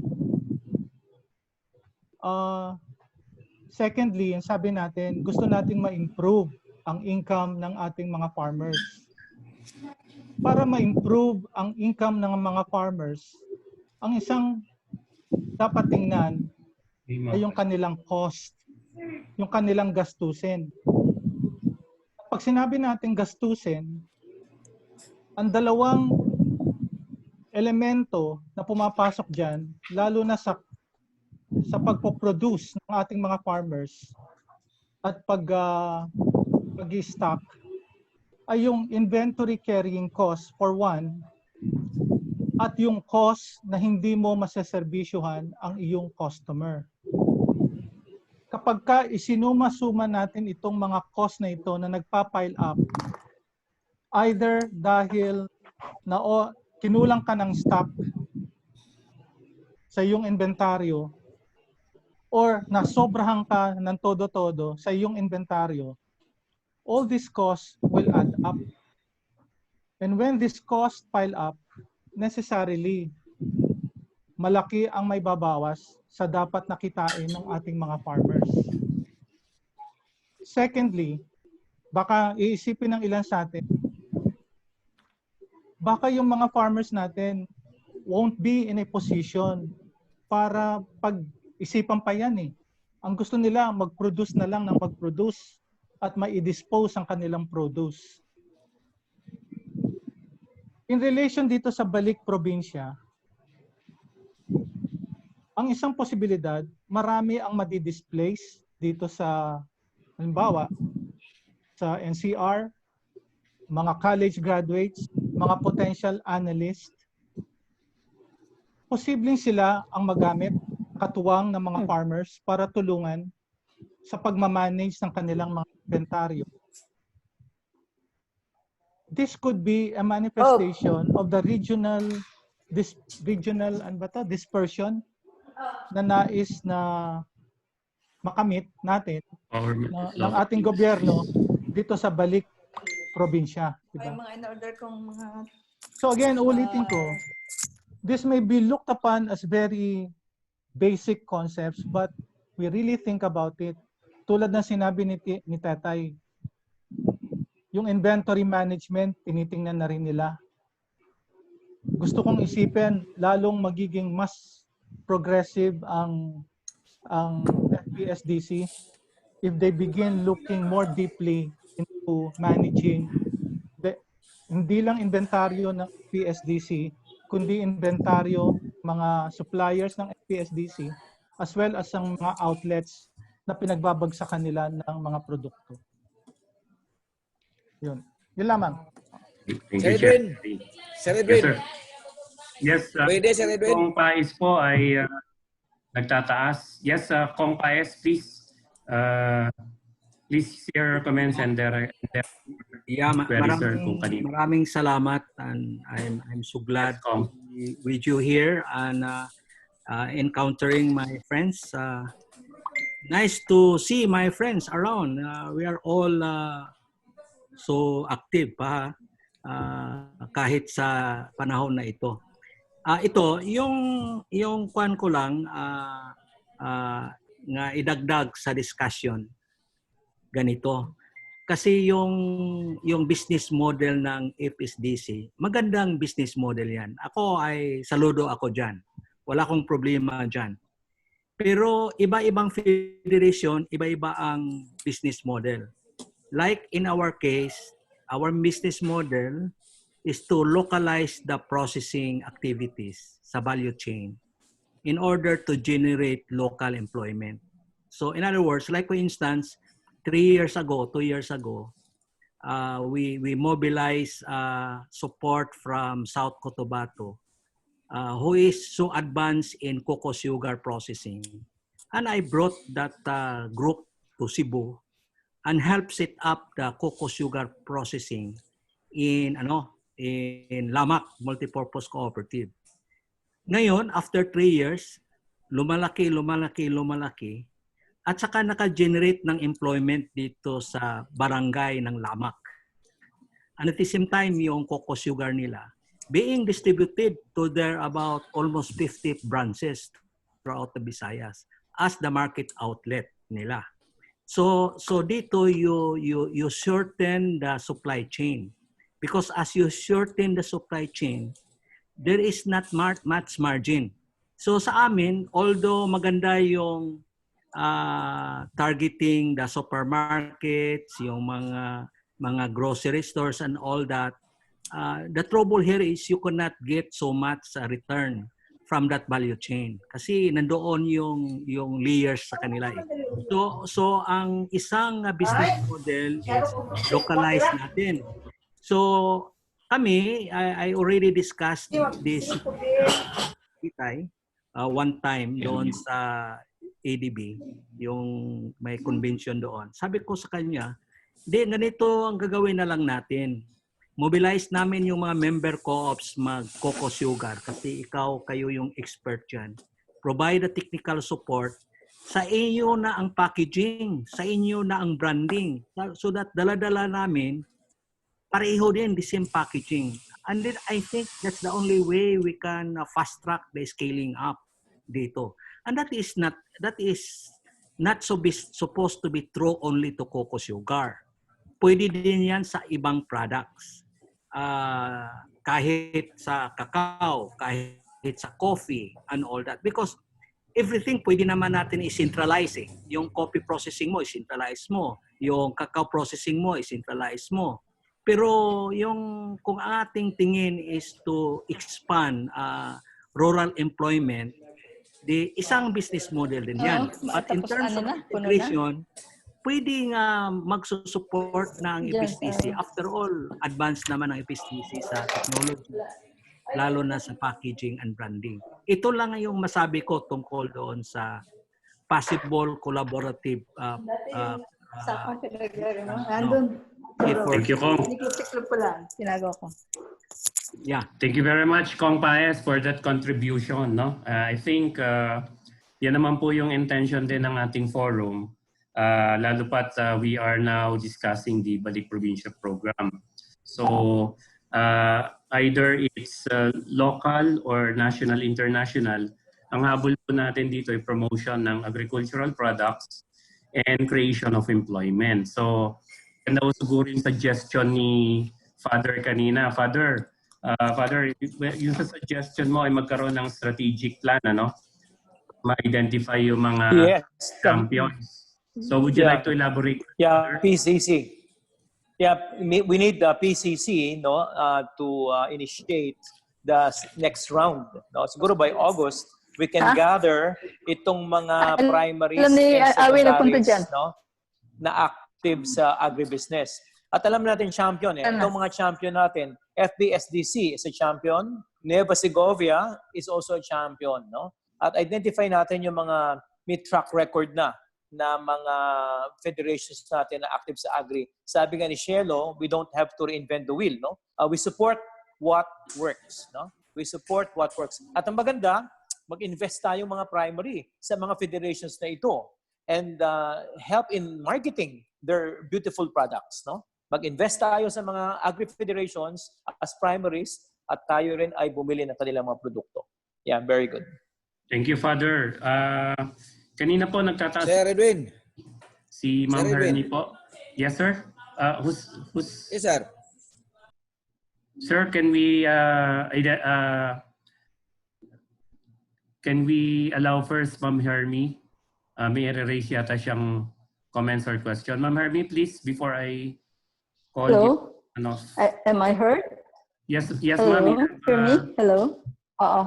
Kay Ma'am Tetay. You have 2 minutes, ma'am. Kay Ma'am Tetay. Oo. Kay Ma'am Tetay, I would like to congratulate the FPSDC for Solidarity Economy Advocacy, no? I would like to ask, in what ways do farmers are directly in the programs of FPSDC as individuals and through their co-ops, ba? And how many farmers are benefited so their initiatives? Also, I'd like to know from FPSDC if it does business with fair trade movement and in what ways? The fair trade. Okay, Ma'am Tetay, with respect to fair trade movement, do you have any answer on that? Anyway, yung details nung question ni Ma'am Hermie can be communicated separately. But on fair trade movement, regarding the products, do you have something to say about it? Yes. Sa ngayon po ay dalawa po kasi yan eh. Yung isa yung trade fair at yung isa yung fair trade. Meron po kaming ginagawang initiative with Agritera. Tinutulungan po nila kami. May isang grupo po ng fair trade organization na ina-access namin para makasama po kami or mabigyan kami ng seal ng fair trade. Ano po siya, ma'am? Ma'am Hermie, work in progress po yan for FPSDC. Oo. Okay po. So how many more or less co-op ang members ng federation niyo? 170 po. 170 pero sa ngayon po 40%. 170 cooperatives po. Not individuals po. Kasi secondary po ang FPSDC. Okay, kayo, no? Secondary kayo. All over the Philippines kayo, no? Yes, okay, thank you. Okay po. Ma'am, may patanong lang mo rito. Ma'am Tetay, and also to other discussants, kung meron daw po kayong software, supported ho ba ng software yung present mo para ma-replicate daw in every region and province para makapag-establish ng partnership doon sa mga co-op area, doon sa mga area na mayroong mga cooperatives. Quick response, Ma'am Tetay, and then we'll go to other discussant. Clarify ko lang po, ano po yung software na hinahanap? Parang yung model daw po bang present ninyo is supported by probably soft copy po ito, no? Baka soft copy. Soft copy yun ang presentation niya. Meron naman po yan. No, Sir Edwin. Sir Ramil, okay. Yes, actually, what I'm asking is the software of the model presented by Ma'am Tetay so that we can replicate it, the inventory system software, the model which she presented, so that if kung meron na, we can replicate it in a regional basis or a provincial basis or even city or municipal basis in partnership with the strong and viable co-op na existing in the area. Mm-hmm. Yeah. That's Sir my question. Yes, ma'am. Opo. Meron na po siya, pero nakapaloob po siya doon sa hand-holding in viable enterprises na program. So kung halimbawa po, we will be partners in that program, we will share with you po yung sinasabi ninyong software. Yes. Okay. Okay po. Okay, mainam kung may ganun na. Okay po, thank you Sir Ramil. May patanong po Salamat. para sa finance at saka sa utilities. Ano po ang nakikita ninyong viability or chances ng joint venture, particularly sa usapin po ng pag-finance sa mga cooperatives? Kasi may proposal kanina na yung role po ng ng finance at kung paano rin po ito mag-extend halimbawa sa pag-link natin sa utility. So may we hear General Ted and Kongkons, paano nyo ba iniisip ito para makatulong doon sa value chain? Kongkons, are you still around? And General Ted? Yes, Edwin? Yes, sir. Please continue, sir. So, yung sinabi ko nga is it is a known fact that the primary cooperatives has the funding. Most of the funding as compared to the federations. But specifically on what venture project, Edwin, are you referring to?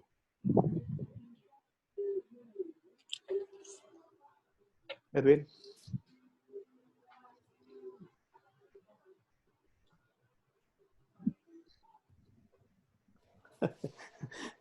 Ikaw ba na-compons, then kasi not quite clear yung issue sa akin. Edwin, nakamute ka kasi. Sorry. Hindi ka nagdinig, Edwin, tinatanong ko kung anong specific project yung yes, sir. Yes, sir. supported by cooperatives. Yeah, kanina po pinusit po ni Kongkons yung joint venture possibility wherein may mga expiring daw pong utilities, no, like electric cooperatives. Is it possible po na yung mga malalaking pong mga cooperatives will venture into joint program with other cooperatives para sa halimbawa pag-acquire ng franchise, whether sa water or sa electric? Yeah.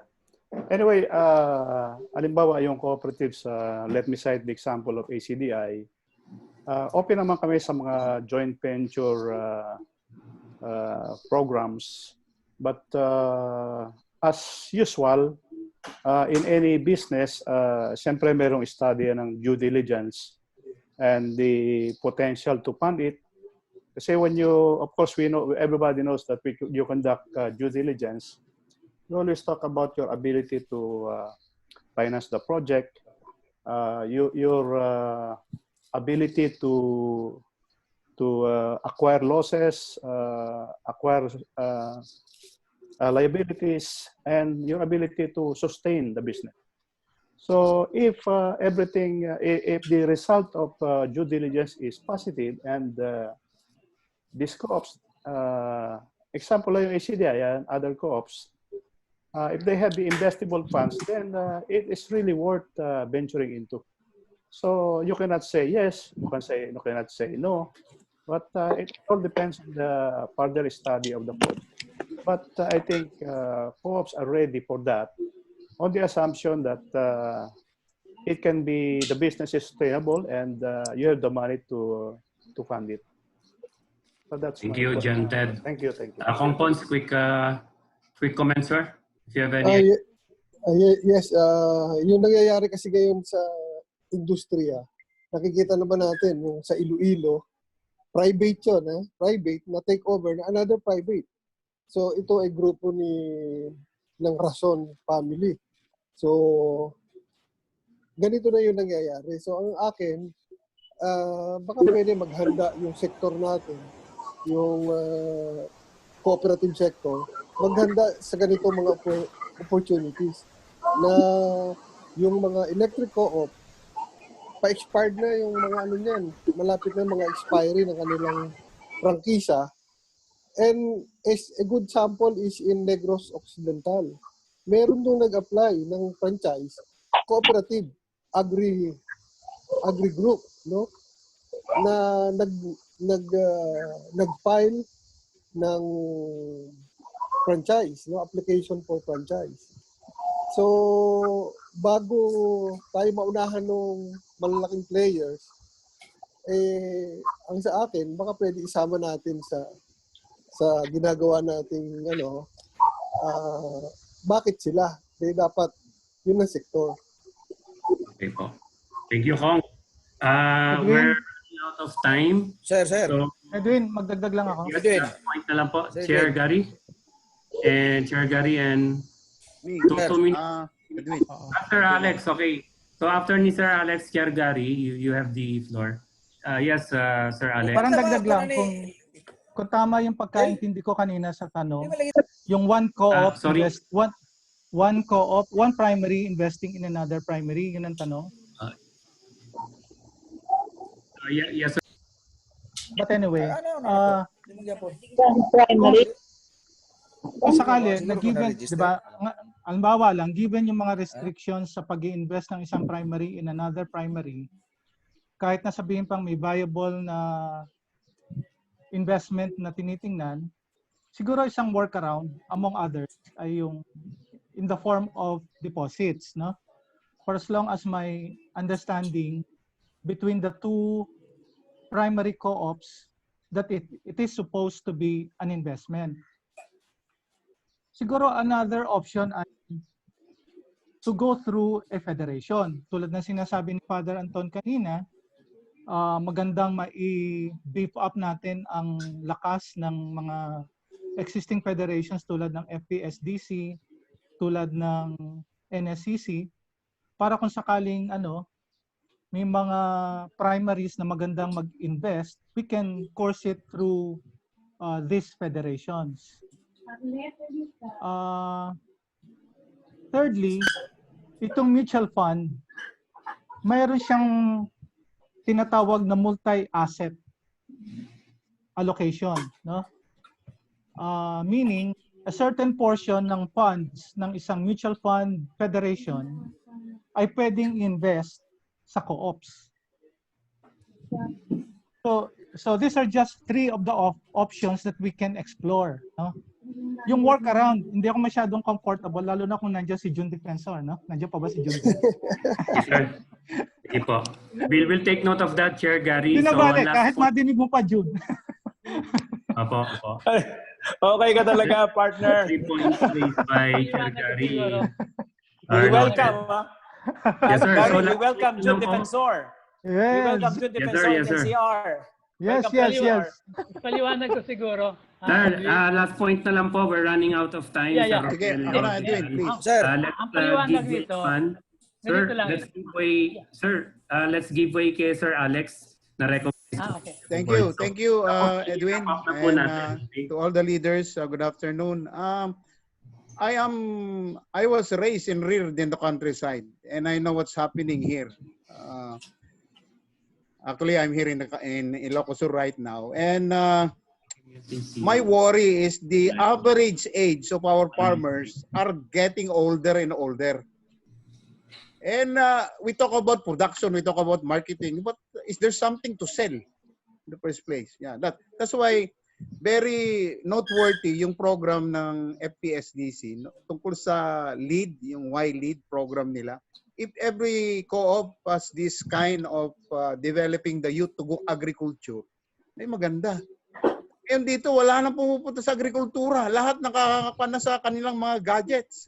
That's the problem, and that's the single biggest problem we're realizing right now. So I encourage all co-ops, let's put up a scholarship program for agri courses only, not for other courses. Yun lang, Edwin. Thank you. Thank you very much, Sir Alex. No, so your suggestion is noted. In as much as we want to entertain other comments, meron pa po tayong time for that eventually. Ganito po ang gagawin natin. Edwin, pagbigyan mo na si OG. Presentations, we ask the presenters to provide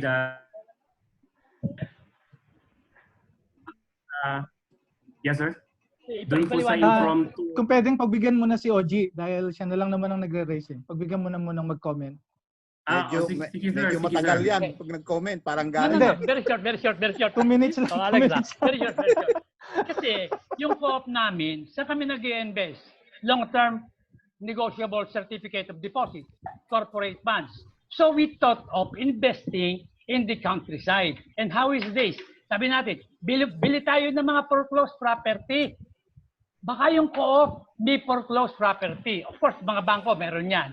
And then, wala naman kami doon presence. Nandito kami sa Maynila. We tap the cooperative doon sa lugar na yon. O i-manage mo nga yan, tutulungan ka. Ikaw ang aming laborer, ikaw ang katulong ka namin.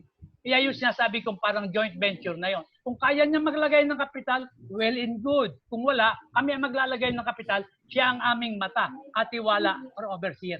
Ganun lang po yun. Para madadagdagan ang food production kasi ang mga foreclosed property ay non-productive sa ngayon. Yun lang po.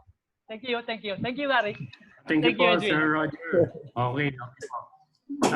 Sige po. Yung pong binanggit ko kanina, lahat po mga nag-present na merong PowerPoint, we will ask for your presentations para po i-send po natin sa mga participants. Doon naman po sa mga impromptu discuss like Vice Chair Loret, si Father Anton at saka si Kongkong Studio. Recorded naman po. At yung iba nga po ay tinipe ni Father Anton dun sa chat room. We will provide you with a summary of all the discussions here. Kasi po ang next step po nito, lahat po ng mga issues, iahanay natin. Tapos lahat po ng mga challenges and opportunities, i-identify po natin. And then kung ano po yung possible action points. May mga ilang recommendations na ho sa policy na lumabas. I-consolidate po namin yon. May mga recommendations din po directed sa mga national government agencies. Meron pong recommendation na co-op mismo ang mag-decide like strategic planning workshop, among other things, no? So lahat pong ito ay i-document namin at ito po ay i-represent, no, sa inyo for your further comments. Tapos po ano man po yung maging finished product nito, that would be presented in August as well. No? So kung meron po strategic planning workshop na pinapropose ni Father Anton that would happen in August, meron po tayong gagawin din second part nitong virtual forum on Balik Probinsya program. Nang natin ay Department of Agriculture, Department of Trade and Industry, Cooperative Development Authority, and other agencies na may kinalaman po dito sa ating pinopropose na programs for food agricultural productivity. Tapos, doon, basketball. Hopefully, sa panahon po ng Kongreso at Senado, may pasok po siya, whether yan po ay legislative measure, pero doon sa mga agencies na involved na, gagawin po natin kagad. Now, meron hong lumalabas na meron palang model na kailangan nating pag-usapan. May na-identify hong mga clusters na mukhang ang may hand ay private sector. So doon po papasok sa discussion with the cooperatives na i-schedule po namin uli prior doon sa second virtual forum as proposed by Father Anton. Kasi meron po siyang mga clusters na kailangan cooperatives po ba ang kailangan na mag-fill ng gap instead ng mga corporations or private sector. That we will need to identify kasi meron pong may mga suggestions na pinakita rin dito. And we would like to ask, halimbawa, prior to the forum, yun pong inventory nga po ng mga agricultural cooperatives and agribusiness na nasa primary and secondary para ma-situate natin, halimbawa, may mga na-identify na produkto local, national, international. Saging, cocoa sugar, cocoa, among others. So lahat pong yan will develop our paper kasi good news po, no? Meron po tayong opportunity to engage the government. Meron pong inilabas na Resolution number 1, Series of 2020 ng implementing rules and regulations ng EO 114. Pero look at doon sa cultural productivity and food security, napakakonti pa ho niya. At meron discussion on immediate, medium, and long term. Yan po yung pwedeng fill natin ng gaps pagdating sa policy. Pagdating naman sa practice sa baba, marami na ho tayong pwedeng paggugutan. At kailangan po nating let's say, ma-replicate sa other area. So, lahat pong yan ay gagawin po natin next few months. No? Ang target po natin ay August. At inaanyayaan po namin kayo uli para doon sa second part ng ating program sometime in August na kaharap na nga po natin yung mga government agencies. So, before we end the forum, may we call Vice Chair Loretta Ramiro para dun sa closing remarks. Mr. Vice Chair.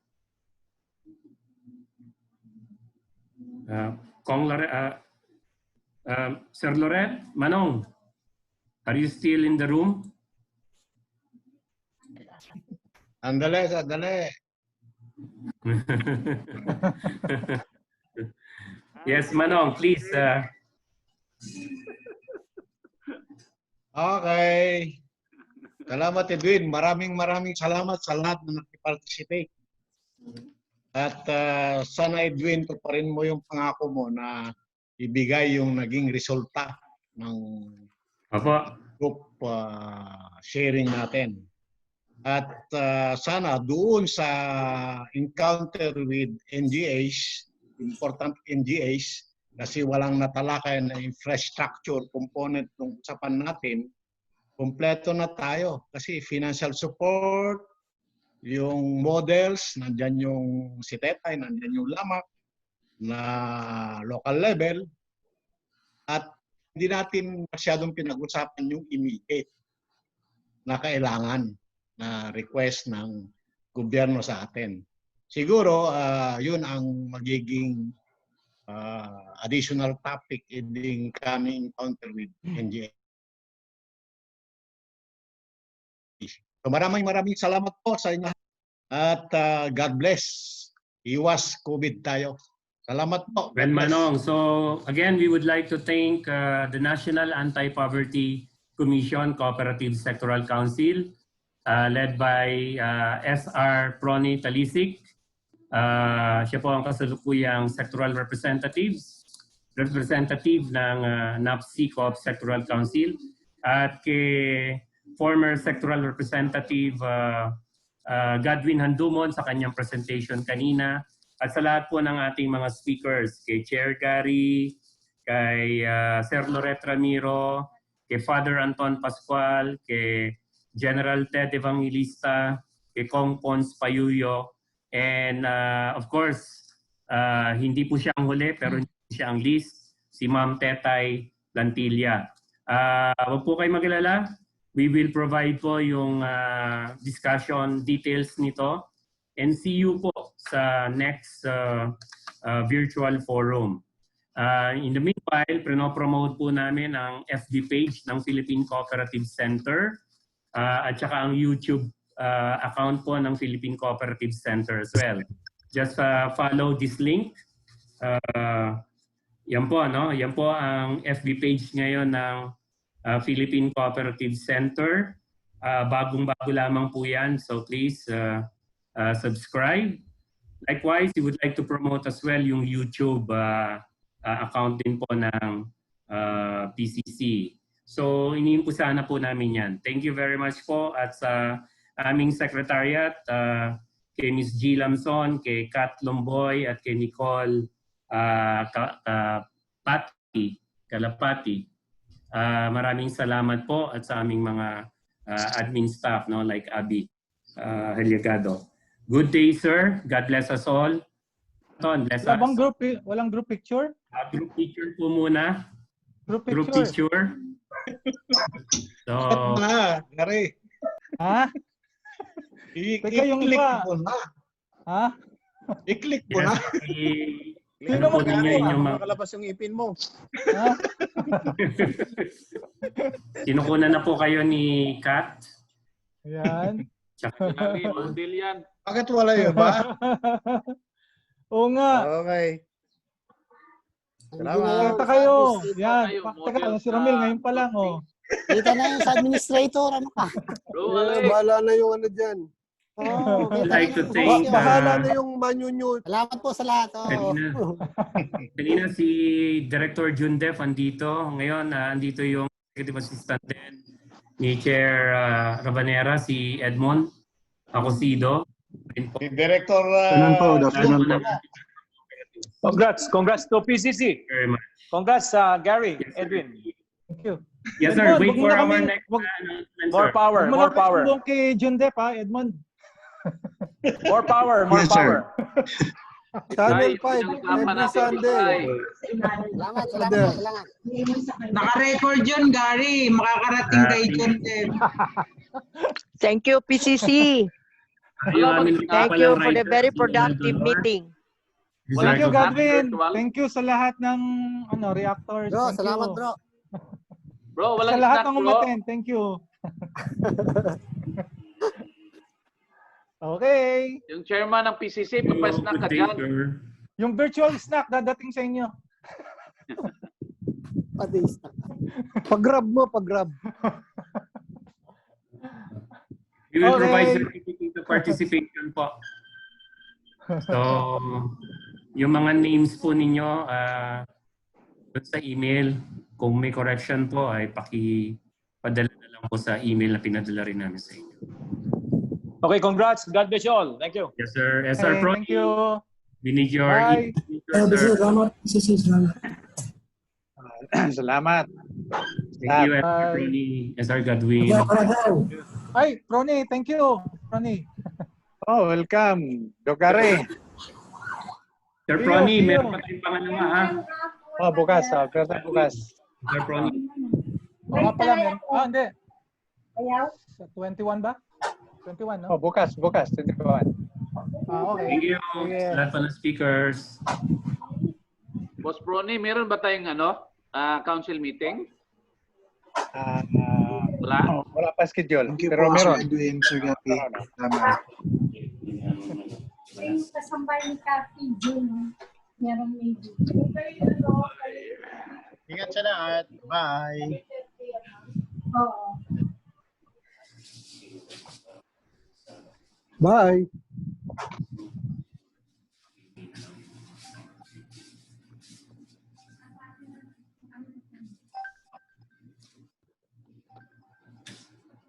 Good day. Bro. Okay, we'll turn off na po. Have a nice day.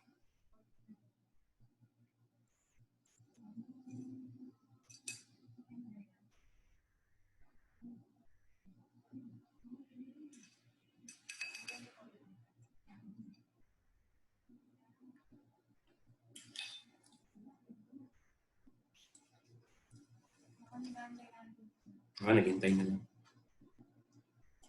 We'll turn off na po, ha?